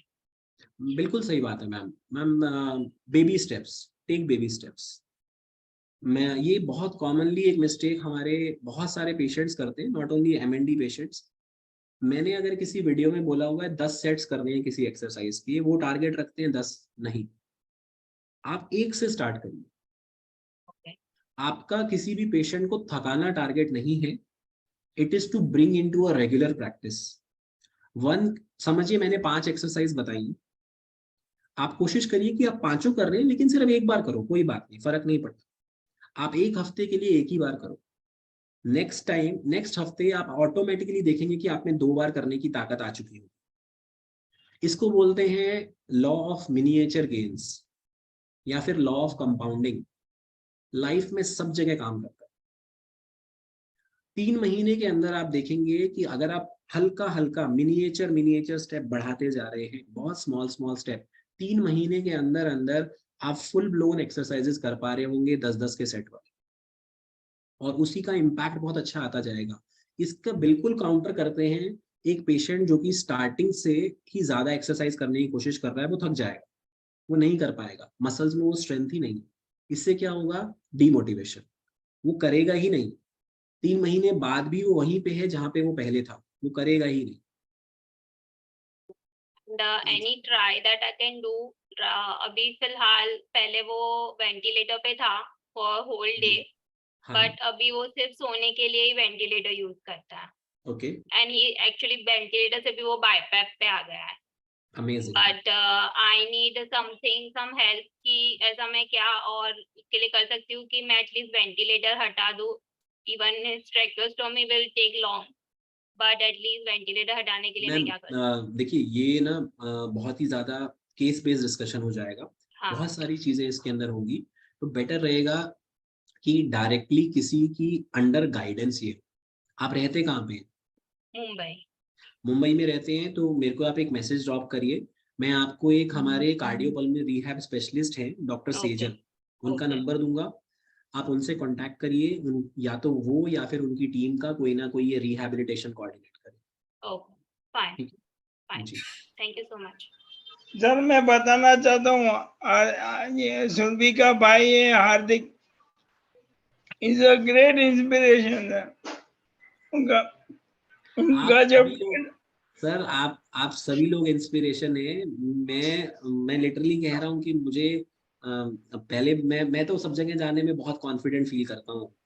2017 के बाद जब मैंने लाइफ का एक डाउन स्टेज देखा, तब मैं कहीं पे भी जाकर के कॉन्फिडेंट फील करता हूँ कि हाँ भाई लाइफ में बहुत कुछ अब मैं उखाड़ लूंगा। लेकिन आज आप लोगों की कम्युनिटी में आया हूँ तो मुझे बहुत नर्वसनेस फील हो रही थी। आप सब लोग बहुत ज्यादा बड़ी इंस्पिरेशन। आपको बताऊं, हार्दिक को जब ट्रैक लगा ना, ट्रैक उसके 2-4 घंटे में ही स्टार्टेड मन में Om chanting. Yeah, Surabhi he does Om chanting, he speaks properly. खाना भी नॉर्मल खाता है, पर इट्स लाइक कि जो हम लोग खाने में टाइम लगाते हैं, मतलब हम लोग जो जितना जल्दी खाते हैं उतना वो टाइम लगाता है। सो धीरे धीरे ही इज ट्राइंग कि get back to the normal life, so we are trying best for that. पर सर ने बताया ना, slow and steady wins the race. या पहली बात तो नहीं, यहाँ पे मैं पहली चीज पिनाकिन जी की बोलूंगा, ये रेस नहीं है, हमको रेस लगानी नहीं है। स्लो एंड स्टेडी यहाँ पे ग्रोथ होगा ही होगा। जल्दबाजी के चक्कर में ना, जल्दबाजी के चक्कर में वही है कि बच्चा अगर चलने से पहले वो भागना शुरू कर देगा ना तो गिर जाएगा। पहली सीढ़ी से 10वीं सीढ़ी पे सीधा देखूंगा तो गिरूंगा। सिंगल स्टेप, एक से शुरू करिए। कंपाउंडिंग ऐसे ही काम करता है, लोग कंपाउंडिंग का पावर नहीं समझते। अगर एक हफ्ते में एक स्टेप भी आप आगे निकल जाते हैं तो फैक्ट है ये 3 महीने में आप समझिए 12 हफ्ते होते हैं। 12 हफ्ते में आपकी एक्सरसाइज 12 गुना बढ़ चुकी है। 12 गुना बढ़ जाने का मतलब लंग्स की जो कैपेसिटी है वो मोर देन डबल हो जाएगी। ऑटोमेटिक होगा, हमें कूदने की जरूरत नहीं है, हमें पता नहीं चलेगा, but we will be responding. Automatically oxygen levels हमारे बेटर हो रहे होंगे, स्टेबलाइज होना शुरू हो जाएगा, रेस्पिरेटरी एक्सैजर्बेशंस कम हो जाएंगे, बहुत कुछ हो जाएगा। थैंक यू सो मच जी। ओके सर, वो सपना मैम ने रिप्लाई दिया है, physiotherapist can manually release tight muscles use for breathing. तो पहला क्वेश्चन था ना, क्लेविकुलर मैसेज विल हेल्प। हाँ वही मैसेज का आगे का उनका रिप्लाई। Release tight. अच्छा देखिए, टाइट मसल्स फॉर ब्रीदिंग का बहुत सिंपल सा आप ये समझिए, कोई भी मसल जब ओवर यूज होती है, ओवर यूज के दौरान उसके अंदर लैक्टिक एसिड एक्यूमुलेट होता है, ठीक है। तो जब समझिए, जब मैं अगर एक एक्सरसाइज एक रन के लिए जाऊंगा, मेरी मसल्स के अंदर स्पाज्म आने लगता है because of lack of oxygen and accumulation of lactic acid. तो फिजियोथेरेपिस्ट क्या करते हैं, इसके अंदर कोई भी मसल को जब हम मसाज करेंगे ना, किसी भी मसल का, किसी any group of muscle, it's not only about clavicle, किसी भी ग्रुप ऑफ मसल्स को जब हम मसाज करते हैं, वहां का ब्लड सर्कुलेशन इंप्रूव होता है। ब्लड सर्कुलेशन इंप्रूव होने की वजह से ब्लड में क्या आ रहा है, ऑक्सीजन। ऑक्सीजन जब आएगा तो वहां से लैक्टिक एसिड रिलीज होगा, मसल को रिलैक्स होने में, रिलीज होने में आसानी। तो जरूर, जैसा मैंने बोला कि रिहैबिलिटेशन इज द कोर। तो रिहैबिलिटेशन के लिए बेसिक एक्सरसाइजेस हम आपको वीडियो सजेस्ट कर देंगे। एडवांस के लिए, जैसा अभी जो अभी गुड़िया हमारे साथ थी लाइन पे, जो अपने ब्रदर के बारे में बात कर रही थी, एडवांस किसी भी चीज के लिए हम हमारे कोई टीम मेंबर्स आपको सजेस्ट कर सकते हैं, ठीक है। डेफिनेटली फिजियोथेरेपी से ही तो जादू होना है करें। जी। ओके, अभी आशा मैम आपको अनम्यूट का ऑप्शन दे रहा हूँ। हाँ, नमस्ते डॉक्टर साहब। हेलो। जी मैम जी। हाँ सर, मैंने पिछले साल एम्स से अपना ट्रीटमेंट लिया था, दिल्ली ठीक है। एम्स से।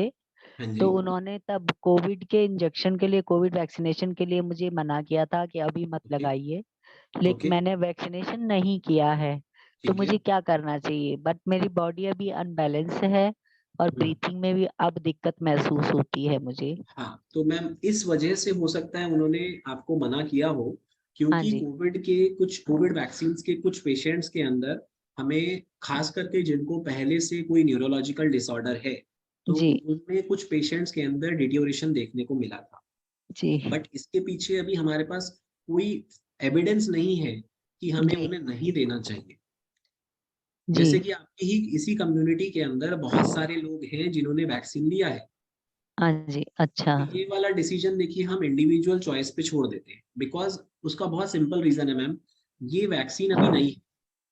ओके। आइडियली अगर आप देखें, किसी भी वैक्सीन को, किसी भी मेडिसिन को मार्केट में आने से पहले हाँ अप्रोक्सीमेट जी। 5 to 10 ईयर्स का ट्रायल रन रहता है। जी। उसके सारे साइड इफेक्ट्स हमें पता चल जाते हैं। जी। वो चीज हमें इसके बारे में अभी तक क्लैरिटी नहीं है। जैसा कि सिर्फ न्यूरोलॉजिकल की बात नहीं है, ओके। न्यूरोलॉजिकल साइड इफेक्ट्स मैंने इन माय पर्सनल एक्सपीरियंस, जी। मतलब 10,000 से भी ज्यादा पेशेंट्स अगर हमने देखे हैं, तो neurological side effects are very rare. जो जी। ज्यादा कॉमन साइड इफेक्ट्स हैं वो है किसी किसी पेशेंट को कार्डियक अटैक आना। जी। और ज्यादा कॉमन का मतलब ये नहीं कि इनकी फ्रीक्वेंसी ज्यादा है, ये भी हजारों में से कोई इक्का दुक्का है। हाँ जी। जी। तो और सर, ये जो ब्रीथिंग का है मेरा सिस्टम, हाँ। जैसे जैसे रात में मेरी नींद, पहले तो 2-2:30 बजे तक नींद नहीं आती, अगर नींद आती भी है मुझे थोड़ी बहुत, तो मेरे कभी कभी ब्रेन में माने नसें दर्द करती हैं। फिर हम्म। मैं उठने पर 2-4 माने जब ब्रीथ करते करते फिर मुझे नींद आ जाती है। हाँ तो जी। मेरा ब्रीथिंग का कम लग रहा है मुझे ऑक्सीजन का, तो मुझे क्या करना चाहिए? ऑक्सीजन पेट। लेवल्स कितने हैं मैम, ऑक्सीजन लेवल्स कितने हैं? सर अभी मैंने चेक नहीं किया है मैम करना पड़ेगा। देखिए, जब भी ऑक्सीजन। अगर कोई डिटोरेशन आप नोटिस कर रहे हैं अपने सिम्टम्स में, प्लीज एक तो अपने पल्मोनोलॉजिस्ट के कांटेक्ट में रहिए, या फिर आपके जो भी ट्रीटिंग डॉक्टर हैं, न्यूरोलॉजिस्ट भी हैं, उनको ये चीजें इन्फॉर्म करें कि हमें ब्रीदिंग हाँ। डिस्कम्फर्ट हो रहा है, ताकि आपको टाइमली डायग्नोस होकर के टाइमली इंटरवीन किया जा सके, ठीक है। तो ऑक्सीजन लेवल्स आपको पता होने चाहिए, कुछ ना कुछ रेस्पिरेटरी एक्सरसाइजेस, कुछ ना कुछ रेस्पिरेटरी ट्रीटमेंट। बिल्कुल सीधा ना सोए, थोड़ा सा अच्छा। ऊंचा ऊंचा करके बेड को 10-15 डिग्री अगर आप ऊंचा करके सोते हैं, समझिए अगर ये मेरा बेड है, तो हल्का सा हेड हाँ। एंड को आप रेज कर दीजिए, ठीक है। तो हाँ उससे भी जी। आपकी ब्रीदिंग के अंदर आपको हेल्प मिलेगी। और दूसरी प्रॉब्लम सर, जब मैं सोती हूँ तो मेरा मुंह खुलता है, गले हाँ। तक बिल्कुल ड्राई हो जाता है और पूरा मुंह बहुत अजीब सा हो जाता है, मुंह ये का भी मैम अंदर। मैम हो सकता है, ये भी विद, जैसे कि अगर आपको ब्रीदिंग डिस्कम्फर्ट हो रहा है ना, तो बॉडी क्या जी। करती है, ऑटोमेटिकली ब्रीद इन करने या कोशिश करेगी, तो वो मुंह खोलेगी, ठीक है। तो तो इसके लिए मुझे क्या करना चाहिए? क्योंकि पेट में जैसे कहते हैं ना कि पहले पेट में सांस लेना चाहिए, वो नहीं हो पाता, पेट नहीं भर हाँ, पाती हूँ मैं सांस पेट आप से। सांस लीजिए, पेट को छोड़िए, आप बस सांस हाँ। लीजिए। अपर बॉडी से हो रहा सर मेरा, माने कोई बात चेस्ट नहीं से। मैम, जैसा हमने बोला एक्सेसरी मसल्स यूज में आएंगी। हाँ सर। जी, एक्सेसरी मसल जो है, जो एक्स्ट्रा मसल्स ऑफ रेस्पिरेशन है वो यूज में आएंगी जब आप नॉर्मल सांस नहीं ले पाएंगे। हाँ इसीलिए जी। प्लीज आपसे रिक्वेस्ट कर रहा हूँ कि होम बेस्ड मैनेजमेंट के साथ साथ प्लीज अपने स्पेशलिस्ट को जो है कांटेक्ट में रखिए। देखिए पिनाकिन जी आपको एक तरह का एक्सरसाइज दिखा रहे हैं, ट्राइफ्लो इंसेंटिव स्पायरोमीटर है, तो वही रिहैबिलिटेशन बहुत जरूरी रहेगा। ओके, ट्राइफ्लो थैंक जो है वो एक तरह का इंसेंटिव स्पायरोमीटर बेसिकली रिहैबिलिटेशन का ही पार्ट है। ओके तो आप कोई रेस्पिरेटरी एक्सरसाइजेस करते हैं? सर, अब ब्रीथिंग वगैरह करती हूँ, फिजियो भी लगा रखा मैंने, फिजियोथेरेपी। तो वही है, मैं पिनाकिन जी को कुछ वीडियोस फॉरवर्ड कर दूंगा, वो आप सबको फॉरवर्ड करेंगे, प्लीज आप सब लोग करिए। Okay, thank you sir, thank you. और आशा मैम आपको है ना हमें अपेक्षा कम रखनी है, माइंड को ओवर थिंकिंग कम करना है। आपको सर, मेरे पहले जी ये एक जरूर। चीज बहुत जरूरी है, मैं सभी लोगों को यहाँ पे बताना चाहूंगा। लोग कहते हैं कि हमें नींद नहीं आती, आपकी बात नहीं हो रही, यहाँ पे नॉर्मल लोग भी आज की डेट में 1 घंटा 2 घंटा लगा देते हैं बेड पे जाने के बाद सोने के लिए। ना सोने का सिर्फ और सिर्फ एक कारण है, ओवर एक्टिव माइंड। जी जितने थॉट्स आपके चलते रहेंगे उतनी ही डिलेड नींद आएगी। ठीक है, तो थॉट्स को शांत रखने का सबसे आसान तरीका है, जिसे हम कहते हैं, आप सब लोग सीख सकते हैं, इसका नाम है PMR exercise, progressive muscle relaxation. Progressive muscle relaxation या फिर स्पिरिचुअल वर्ल्ड में इसको कहते हैं योग निद्रा। क्या जी। करना है, जब आप लेटे हुए हैं तो अगर आप लोग किसी रिलीजन में मानते हैं या किसी भी सुपर नेचुरल पावर को मानते हैं, किसी भगवान को मानते हैं, कुछ भी मानते हैं तो, या नहीं भी मानते तो भी चलेगा, आपको अपने माइंड की अटेंशन प्रेजेंट मोमेंट में लेके आनी है। माइंड या तो पास्ट में भाग रहा है या फ्यूचर में भाग रहा है, बस इसीलिए नींद नहीं आ रही। तो क्या करना है, प्रेजेंट मोमेंट में लेके आना। कैसे लेके आना है, आंखें बंद करी, अपने बॉडी के छोटे छोटे पार्ट्स पे ध्यान देना है। पैर के समझिए अंगूठे से शुरू हो गए, पैर के अंगूठे पे ध्यान ले गए। अगर किसी भगवान को मानते हैं तो उस भगवान का नाम बस याद कर लिया या उनकी फोटो याद। अवेयरनेस आपकी पैर के अंगूठे पे गई। अब अंगूठे से छोटी एक उंगली पे समझिए हाथ, समझिए ये मेरा पैर है, पैर अवेयरनेस यहाँ आई, फिर अवेयरनेस यहाँ गई, यहाँ गई, यहाँ गई, यहाँ गई। छोटे छोटे पार्ट्स में बॉडी को डिवाइड कर दीजिए और आंखें बंद करके अपनी अवेयरनेस वहां ले जाइए, अपना ध्यान वहां ले जाइए। इमेजिन नहीं करना है, सिर्फ फील करना है जो कि एक्चुअली है। जो एक्चुअली है वो ये बॉडी अभी है, ये ब्रेथ अभी है, तो ये एब्सोल्यूट है, इसमें कोई इमेजिनेशन नहीं। जैसे ही आप 1-2 सर्कल्स लगा लेंगे, 1-2 बार आपका राउंड, डीप स्लीप में चले गए। और इसका परफेक्ट एग्जांपल दे दूं, छोटा बच्चा उसको मम्मा लोरी सुनाती है, उसको ओवर थिंकिंग होता ही नहीं है, लोरी सुनने के तुरंत बाद वो सो जाता है। लोरी सुनते सुनते ही सो जाते हैं, और कभी कभार माँ भी सो जाती है। That is the power of, ये आपने सर ने बताया वही। Okay, thank you so much Asha ma'am. अभी अनिल जी आप अपना क्वेश्चन पूछिए। हाँ जी, मुझे आप ये जो वैक्सीन बना रहे, इसका एक लिस्ट डाल दो ना हमारे ग्रुप में। इसका क्या डालना है? लिस्ट, वैक्सीन का ओके, लिस्ट। ठीक है हाँ। सर, ठीक है। ओके, मैं नाम के साथ। जी जी, ओके अनिल जी, मैं डिटेल लेके ग्रुप में ऐड कर दूंगा। Thank you Anil ji. Sir अभी हमारे साथ अजय जी जुड़े हुए हैं। Ajay ji right now is connected with us from Canada. Okay, तो अजय जी का वहाँ पे चैट में क्वेश्चन भी है, कैन यू प्लीज। और अजय जी को मैं अनम्यूट का ऑप्शन दिया। मैं देख लेता हूँ। I was diagnosed with sarcoidosis. हाँ जी सर, मैं बहुत अच्छा हूँ सर। बहुत अच्छा लगा आपका प्रेजेंटेशन में सुन रहा हूँ।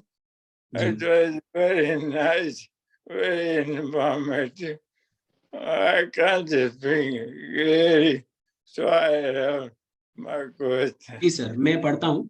I was diagnosed with sarcoidosis in 2017. For that I took naturopathy and I was cured in 1 year. But after that, sometime in 2018-19, started symptoms of MND in speech. My voice started getting slurred in cold weather or taking cold drinks. Eventually got diagnosed with ALS in February 2022. Okay. Do you think these two diseases are somehow related? I have shortness of breath and difficulty holding my breath. Any suggestions, any exercise to improve my lung capacity? Okay, तो जहां तक बात है sir lung capacity increase करने के लिए exercises की, तो जैसे मैं वैक्सीनेशन का लिस्ट देने वाला हूँ वैसे ही मैं इनका भी लिस्ट दे दूंगा, जो भी हमारे पास वीडियोस ऑलरेडी रिकॉर्डेड है। बाकी जो भी physiotherapist, those who are trained in pulmonary rehabilitation, सारे फिजियोथेरेपिस्ट की मैं बात नहीं कर रहा, but there are group of physiotherapist those who are trained in pulmonary rehabilitation, वो आपको बहुत ज्यादा मदद करेंगी उनकी एक्सरसाइजेस। उसके लिए कुछ जो स्टार्टिंग वाले वीडियोस हैं हम ऑलरेडी आपको शेयर कर देंगे। अच्छा, रही बात इन दो बीमारियों के कोरिलेट होने की, तो देखिए पहले तो मुझे ये देखना पड़ेगा कि sarcoidosis was it a confirm diagnosis और नॉट, क्योंकि बहुत बार हमने It was confirmed. सर मैं वही कह रहा हूँ, बहुत बार हमने ये देखा है कि डॉक्टर सार्कोइडोसिस का डायग्नोसिस बनाते हैं with one simple test which is called as serum S levels. Serum S level बढ़ा हुआ होता है तो वो लेबल कर दिया जाता है सार्कोइडोसिस, जबकि ऐसा नहीं है। ये एक मिथ है कि सीरम एस लेवल बढ़ा हुआ होगा तो सार्कोइडोसिस है, ऐसा नहीं। लंग्स में से सैंपल निकाल के, लंग्स में से सैंपल लिया था, ओके ठीक है। तो फिर अगर वो डायग्नोसिस कंफर्म था तो usually sarcoidosis is not associated with like motor neuron disease. बहुत ही जो आप बता रहे हैं कि सार्कोइडोसिस के साथ में आना, दोनों डिजीजेस का ओवरलैप हमने तो बहुत ही रेयरली देखा है, वेरी वेरी रेयरली। सार्कोइडोसिस वाले पेशेंट में न्यूरोलॉजिकल इन्वॉल्वमेंट जरूर हो सकती है, क्योंकि सार्कोइडोसिस सिर्फ एक सिंगल सिस्टम को नहीं, बहुत सारे सिस्टम्स को इन्वॉल्व कर सकता है, मल्टी सिस्टमिक इन्वॉल्वमेंट उसमें हो सकती है, तो न्यूरोलॉजिकल इन्वॉल्वमेंट हो सकती है। बट क्या ये दोनों बीमारियां कोरिलेट करेंगी कि नहीं करेंगी, ये थोड़ा सा ग्रे जोन है। जी, because what I think is both the diseases are related to lack of breath, so maybe. Sir बहुत क्लियर कट आंसर मेरे पास इसके लिए नहीं है, क्योंकि जितना साइंटिफिक डेटा मेरे पास है मैं वही शेयर कर पाऊंगा। सार्कोइडोसिस लंग्स को इन्वॉल्व कर सकती है, सार्कोइडोसिस हमारे बॉडी के बाकी पार्ट्स को इन्वॉल्व कर सकती है, लेकिन सार्कोइडोसिस सबसे कॉमनली लंग्स को इन्वॉल्व करती है, जबकि मोटर न्यूरॉन डिजीज जो है सबसे लास्ट में लंग्स को इन्वॉल्व करेगी। That's true. जी, Thank you. Thank you Ankush ji. अभी स्नेहल में फटाफट अपना क्वेश्चन पूछिए। Hello sir. जी। Hello sir. हेलो सर, मुझे ये पूछना है कि अभी मेरे को कुछ 1.5 से 2 महीने से पहले मेरे हाथों में और पैरों में अभी मुझे बोलने में दम लगता है और बोलते जुबान हिल नहीं रही है, और कभी कभी बहुत स्मेल वाली चीजें आती है तो मेरा दम घुटने लगता है धुएं से, या इवन अपनी पाउडर अगर बच्चे लगा रहे तो मेरा दम घुटता है। तो या क्या स्नेहल जी देखिए, वही चीज जो मैं सबको एडवाइस कर रहा हूँ कि आपको एक पल्मोनोलॉजिस्ट के अंडर अपना रेगुलर ट्रीटमेंट रखना है। आपके लंग फंक्शन कैपेसिटी चेक होनी चाहिए, पीएफटी पल्मोनरी फंक्शन टेस्टिंग में कितना आपके अभी लंग्स फंक्शनल है, कितना उन पे इम्पैक्ट पड़ा है, उसके हिसाब से, ताकि आपको एक प्रॉपर ट्रीटमेंट दिया जाए, ठीक है। साथ में rehabilitation, regular treatment, regular follow up, regular rehabilitation is the key for a good quality of life. अच्छी क्वालिटी ऑफ लाइफ के लिए हमें ये सारी चीजें करनी ही पड़ेगी। आप सभी लोगों के लिए यही एडवाइस है। जो आपको भी रिसेंट हो रहा है, देखो 2-3 महीने से ही ये चीज हो रहा है ना, तो आपको ये सब करना पड़ेगा। पिनाकिन जी बार बार मुझे इंसेंटिव स्पायरोमीटर दिखा रहे, बताओ रिहैबिलिटेशन का एक स्टेप है ये सिर्फ इंसेंटिव स्पायरोमीटर, जो मैं बार बार इतनी देर से रिहैबिलिटेशन बोल रहा हूँ। इसमें कई तरह के एक्सरसाइज आते हैं, जिसमें से एक तरह का एक्सरसाइज यही है जो कि पिनाकिन जी दिखा रहे हैं। वीडियो शेयर करूंगा आप लोगों से इंसेंटिव स्पायरोमीटर का, 9 एक्सरसाइजेस का, कोच2 स्पायरोमीटर का आप सब लोग प्लीज धीरे धीरे धीरे धीरे करके, आप लोग अभी जिस स्टेज पे हैं, जितना आपसे हो रहा है, हाथ जोड़ के रिक्वेस्ट है, प्लीज स्टार्ट करिए। फिर से बोलूंगा, एक बेबी स्टेप से स्टार्ट करो। एक हफ्ते में कुछ एक्सरसाइजेस करो, अगले हफ्ते एक एक स्टेप से बढ़ाते जाइए, प्लीज बढ़ाते जाइए। सर रेगुलर कर रही हूँ मैं, ब्रीदिंग एक्सरसाइज कर रही हूँ, अनुलोम विलोम कर रही हूँ, डीप ब्रीदिंग कर रही हूँ, चैंट कर रही हूँ। इंसेंटिव स्पायरोमीटर करते हैं? नहीं सर, अभी तो नहीं है। मिसिंग है ना? हाँ। जहाँ पे भी दिखा रहे हैं आप किसी पल्मोलॉजिस्ट के साथ कांटेक्ट में हैं? नहीं सर। गलत करें, करिए। रेस्पिरेटरी प्रॉब्लम रेस्पिरेटरी डॉक्टर को हैंडल करने दीजिए। सर लोकल यहाँ पर अवेलेबल भी नहीं है हमारे एरिया में। कहाँ रहते हैं? सर पंढरपुर में। पंढरपुर में? हाँ, मुझे मैसेज ड्रॉप करिएगा, नंबर आपके पास है, ठीक है? मैं पता करता हूँ आपके लिए कौन सा डॉक्टर हो सकता है, ठीक है? बस मुझे थोड़ा सा, आप सब लोग मैसेज ड्रॉप करेंगे, थोड़ा सा टाइम दे दीजिएगा, ठीक है? मैं पता करता हूँ पंढरपुर में, या फिर हम कोई ऑनलाइन आपको बता दें। पीएफटी तो करवा सकते हैं आप, स्पायरोमेट्री का टेस्ट करवाइए, वो रिपोर्ट ऑनलाइन किसी डॉक्टर से शेयर करिए, ठीक है? ऑनलाइन रिहैबिलिटेशन के एक्सरसाइजेस की क्लासेस लीजिए फिजियोथेरेपिस्ट से, ठीक है? जैसे अभी मैंने हार्दिक नाम के लड़के के लिए बताया, बॉम्बे में डॉक्टर सेजल है, तो आप उनसे भी कांटेक्ट कर सकते हैं, वो ऑनलाइन आपको सेशन दे सकते हैं। बहुत कुछ हो सकता है, माइंड खोलना पड़ेगा। इसी से डिस्कस कर रही हूँ आपसे। जी जी, धन्यवाद। Thank you sir. तो घर में बैठे कुछ तो और अच्छा है। क्या कह रहे हैं? आवाज क्लियर नहीं आ रहा। डायरेक्ट अगर मैं कहीं बाहर नहीं जा सकती अभी, तो घर में बैठ के जितना कर सकूं उतना तो करूं। बिल्कुल बिल्कुल, करना ही है, करना ही है, ठीक है? Next question. Thank you. एक मिनट, शोभा देवी जी के बेटे, आपको अनम्यूट का ऑप्शन है। सर गुड इवनिंग सर, मैं राजेंद्र, और मेरी मम्मी को जो प्रॉब्लम फेस हो रही है वो अभी ये है, मम्मी रेगुलर ये योगा प्राणायाम सब कर रही है, बट स्टिल मम्मी को है ना रात के टाइम पे जब सोने जाते हैं ना, तो सीधा लेट के या करवट पे भी है ना सांस लेने में बहुत दिक्कत हो रही है पिछले 2 या 3 से। तो वो रेगुलर एक्सरसाइज करते हैं फिर भी है ना उनके साथ दिक्कत हो रही है।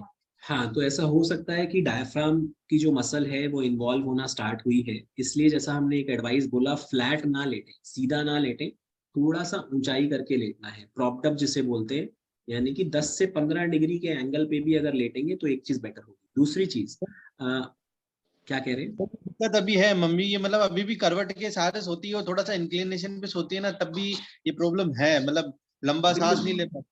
बिल्कुल, मैंने मान लिया, तो वो यही एक इंडिकेशन है कि हमारे मसल्स जो हैं वो इन्वॉल्व हो रहे हैं, ठीक है? तो रिहैबिलिटेशन के अलावा कुछ दवाइयां भी हमें लेनी चाहिए। कोई दवाई चल रही है उनकी सांस की? सर एक सांस की दवाई चल रही है जो सर ने, पिनाकन सर ने बताई थी, वही दवाई चल रही है। कौन सी? म्यूजिनैक। म्यूजिनैक। अकेले म्यूसिनैक नहीं पिनाकिन जी, मैं कुछ और मेडिसिन भी रिकमेंड करूंगा। आपके लिए भी वही एडवाइस है सर, प्लीज मुझे मैसेज ड्रॉप करिए, मैं आपको उनके लिए नेबुलाइजर रिकमेंड करूंगा। साथ में एक और चीज, उनका कभी हमने लंग्स का कैपेसिटी और दूसरा दिल का कैपेसिटी इको, ये करवाया है कि नहीं करवाया? नहीं सर, अभी तक तो नहीं करवाया। करवाइए, ठीक है? जब भी जो भी लोग मुझे मैसेज करेंगे, थोड़ा सा बैकग्राउंड दे दीजिएगा जो भी हमारा डिस्कशन हुआ है, ताकि मुझे याद आएगा और फिर मैं रिस्पॉन्ड। ठीक है? ठीक है सर, कैपेसिटी और दिल की कैपेसिटी दोनों? हाँ, लंग्स कैपेसिटी और दिल की कैपेसिटी। कहाँ पे रहते हो आप?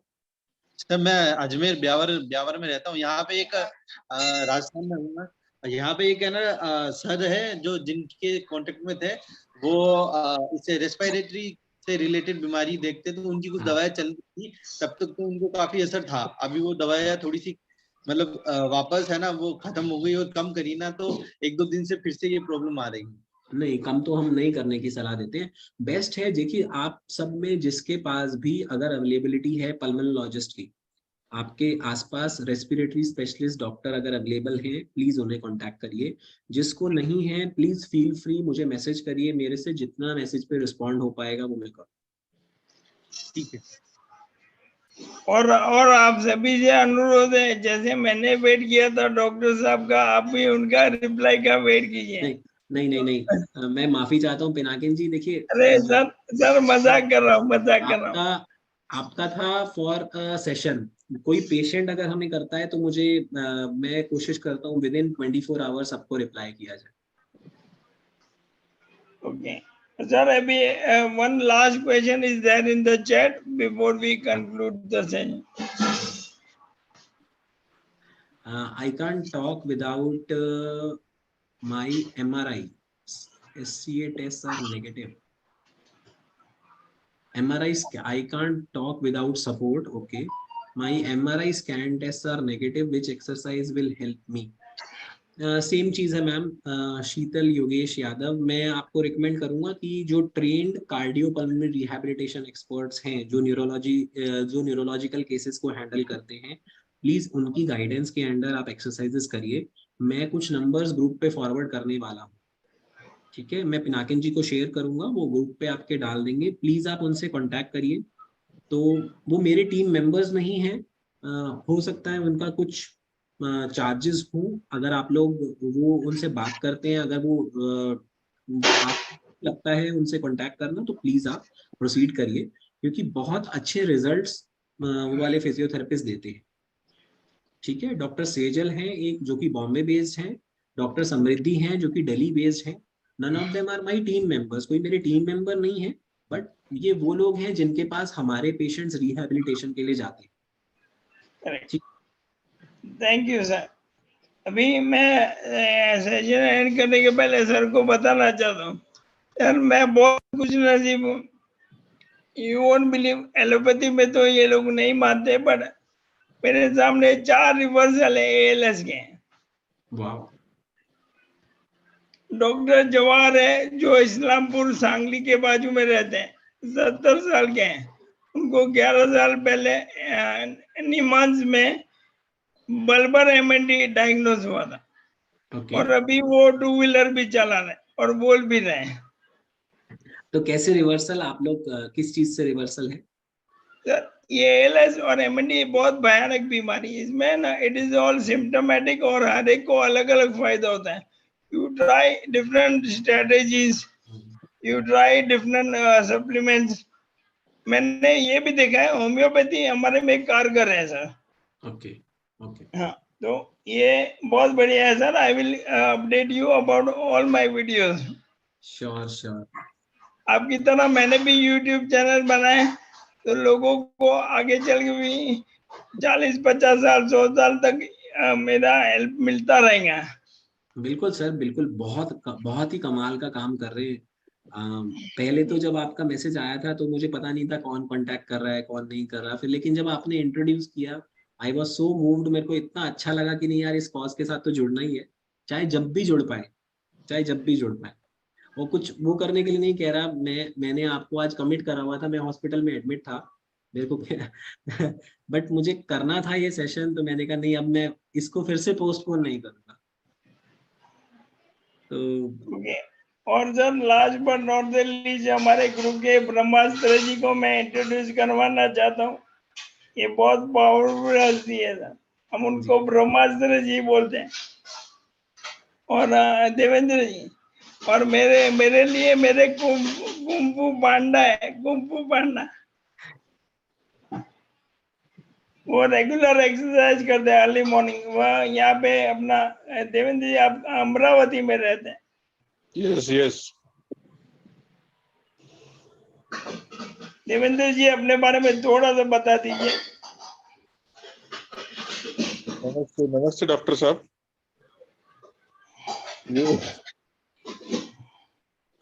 एक्चुअली जो अब बोले मेरे बारे में बता, मुझे तो 2019 में दिसंबर में डायग्नोसिस हुआ है। और पहले 7-8 महीने तो बहुत ट्रिमेंडस डिटोरिएशन हो गया और वेट लॉस हो गया 7-8 kg। और उसमें सब ब्रेथ का तकलीफ, सर में दर्द, shortness of breath, vertigo, weakness, इतना सारा 7-8 महीने चला। 8 महीने के बाद में फिर से डॉक्टर लोगों का ट्रीटमेंट चालू था उसमें, और फिर मैं डॉक्टर को, मेरे न्यूरोलॉजिस्ट को ज्यादा बताता नहीं था कि मुझे चक्कर आ रहे, ये हो रहा है। कितना बताओगे, जो पहले है वो है, हा? तो फिर मैं धीरे धीरे धीरे धीरे धीरे धीरे उनका ट्रीटमेंट लिया, और फिर दूसरा एक होम्योपैथी का भी ट्रीटमेंट शुरू किया, और फिर मेरा वेट वगैरह फिर से रिकवर हो गया। तो आज एक जो ये है कि मैंने जो एक उनके तो ब्रेन स्कैन किया था, MRI ब्रेन का और वर्टिब्रेट का, लेकिन आज का वो तो ये सुना था, लेकिन आज जैसे आपने कुछ बहुत महत्वपूर्ण बातें बताई और बहुत पक्के तरीके से बताई, तो अभी हम कल से थोड़ा सा नोटिस मिलेंगे कि हमारी लंग की कैपेसिटी हम चेक कर लेंगे, हम हमारे क्या है वो हार्ट का कैपेसिटी चेक कर लेंगे फिर से। और एक फ्लू का इंजेक्शन जो आपने बताया वो हर साल लेना, वो भी सिर्फ एक पूछना था मुझे अभी, वो निमोनिया का जो ये है वैक्सीनेशन, निमोनिया का वैक्सीनेशन जैसे टीबी का वैक्सीनेशन बचपन में लेते थे, वैसे निमोनिया का अपन ने लिया होगा क्या? नहीं सर, देखिए निमोनिया के जो वैक्सीन हैं वो बचपन में लगने अब शुरू हुए हैं। अच्छा, मतलब लास्ट में अगर देखूं तो अप्रोक्सीमेटली 10 ईयर्स से, ये उससे पहले बहुत ज्यादा प्रेवलेंट नहीं थे, जो हमारा इम्यूनाइजेशन शेड्यूल था उसमें भी नहीं थे निमोनिया के वैक्सीन। ठीक है, तो और नेवरदलेस अगर ले भी लिया है किसी ने पहले, तो बहुत साल हो चुके हैं। जैसा मैंने बोला, आज भी कुछ ऐसे डॉक्टर्स हैं जो कि उसको साल साल में लगाते हैं, बट रिकमेंडेड तो नहीं है, तो आप लोग ले सकते हैं सेफली। जो शेड्यूल मैंने बताया है वो आप ले सकते हैं। Yes yes, thank you doctor साहब, जी थैंक यू पिनाकिन जी, या thank you Devendra ji, great और एडमिन ऑफ द वर्ल्ड। या थैंक यू सर। और डॉक्टर साहब का कीमती समय अभी खत्म हो चुका है। योगेश जी हमारे साथ वेटरनरी डॉक्टर हैं। वो योगेश जी और देवेंद्र जी बहुत बड़े रिसर्चर हैं सर। देवेंद्र जी बुक पढ़ के हमें रिसर्च करवाते हैं, और योगेश जी अपना एक्सपीरियंस और पूरा नॉलेज शेयर करेंगे। योगेश जी अब अभी जाते हुए डॉक्टर साहब को नमस्कार अंकुश जी। जी नमस्कार योगेश जी। हाँ, बस मैं ये कह रहा था कि MND पेशेंटों के हाथ अपना जो ऑक्सीजन मापते हैं ऑक्सीमीटर से, हाँ। तो हाथ के अंदर से तो मतलब उसके कितनी बार क्या ये मसल कम हो जाते हैं, तो ब्लड सप्लाई भी कम होगी, तो ऑक्सीजन गलत नहीं आएगा, कम नहीं आएगा? नहीं सर, नहीं, मसल्स और ब्लड सप्लाई, आपकी बात एक तरह से सही है, लेकिन ब्लड सप्लाई रिस्टोर्ड रहता है। अगर ब्लड सप्लाई खत्म हो जाएगा ना, तो इसमें गैंग्रीन होना स्टार्ट हो जाएगा। हाँ, मतलब कम ब्लड सप्लाई होगा तो कम ऑक्सीजन नहीं आएगा, नहीं, ऐसा नहीं होगा? नहीं, ब्लड, वही मैं आपको कह रहा हूँ कि ब्लड सप्लाई का इस एक्सटेंट तक कम होना कि ऑक्सीजन लेवल्स आपको फॉल्स दिखने लगे, उस लेवल पे तो गैंग्रीन हो जाएगा इसके अंदर। ठीक है, तो वो नहीं होता। ठीक, तो आप सेफली मेजर कर सकते हैं। लेकिन अगर फिर भी किसी पेशेंट का ऐसा कुछ कॉन्ट्राडिक्शन रहता है कि जो है हमारे लेवल्स गलत दिख रहे हैं या गलत डाउट हो रहा है, तो फिर तो कंफर्मेशन विद आर्टीरियल गैस ही हो सकता है। आर्टीरियल ब्लड गैस, ABG जिसको कहते हैं। अच्छा जी, एक सेकेंड। हाँ तरुण बोलो।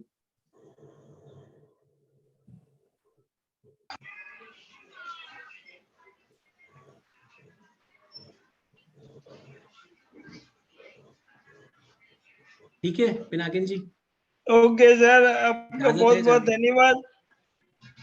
अभी आपका बहुत बहुत धन्यवाद अंकुश जी, आपने बहुत बढ़िया हमें टाइम दिया, हमें नॉलेज दिया, और आपका शेयर बहुत अच्छी तरह किया। Thank you so much. आप रेगुलर अभी अगले महीने टाइम होगा तो आप अगले महीने भी आइए, हम आपका स्वागत ऐसे ही धूमधाम से करेंगे। यस, मैं जरूर कोशिश करता हूँ। बहुत बढ़िया, थैंक यू सर, आपका बहुत बहुत धन्यवाद। सभी को अनुरोध करता हूँ, आप सभी अनम्यूट करके सर का थैंक यू बोल सकते हो। अरे नहीं जरूरत। Thank you very much.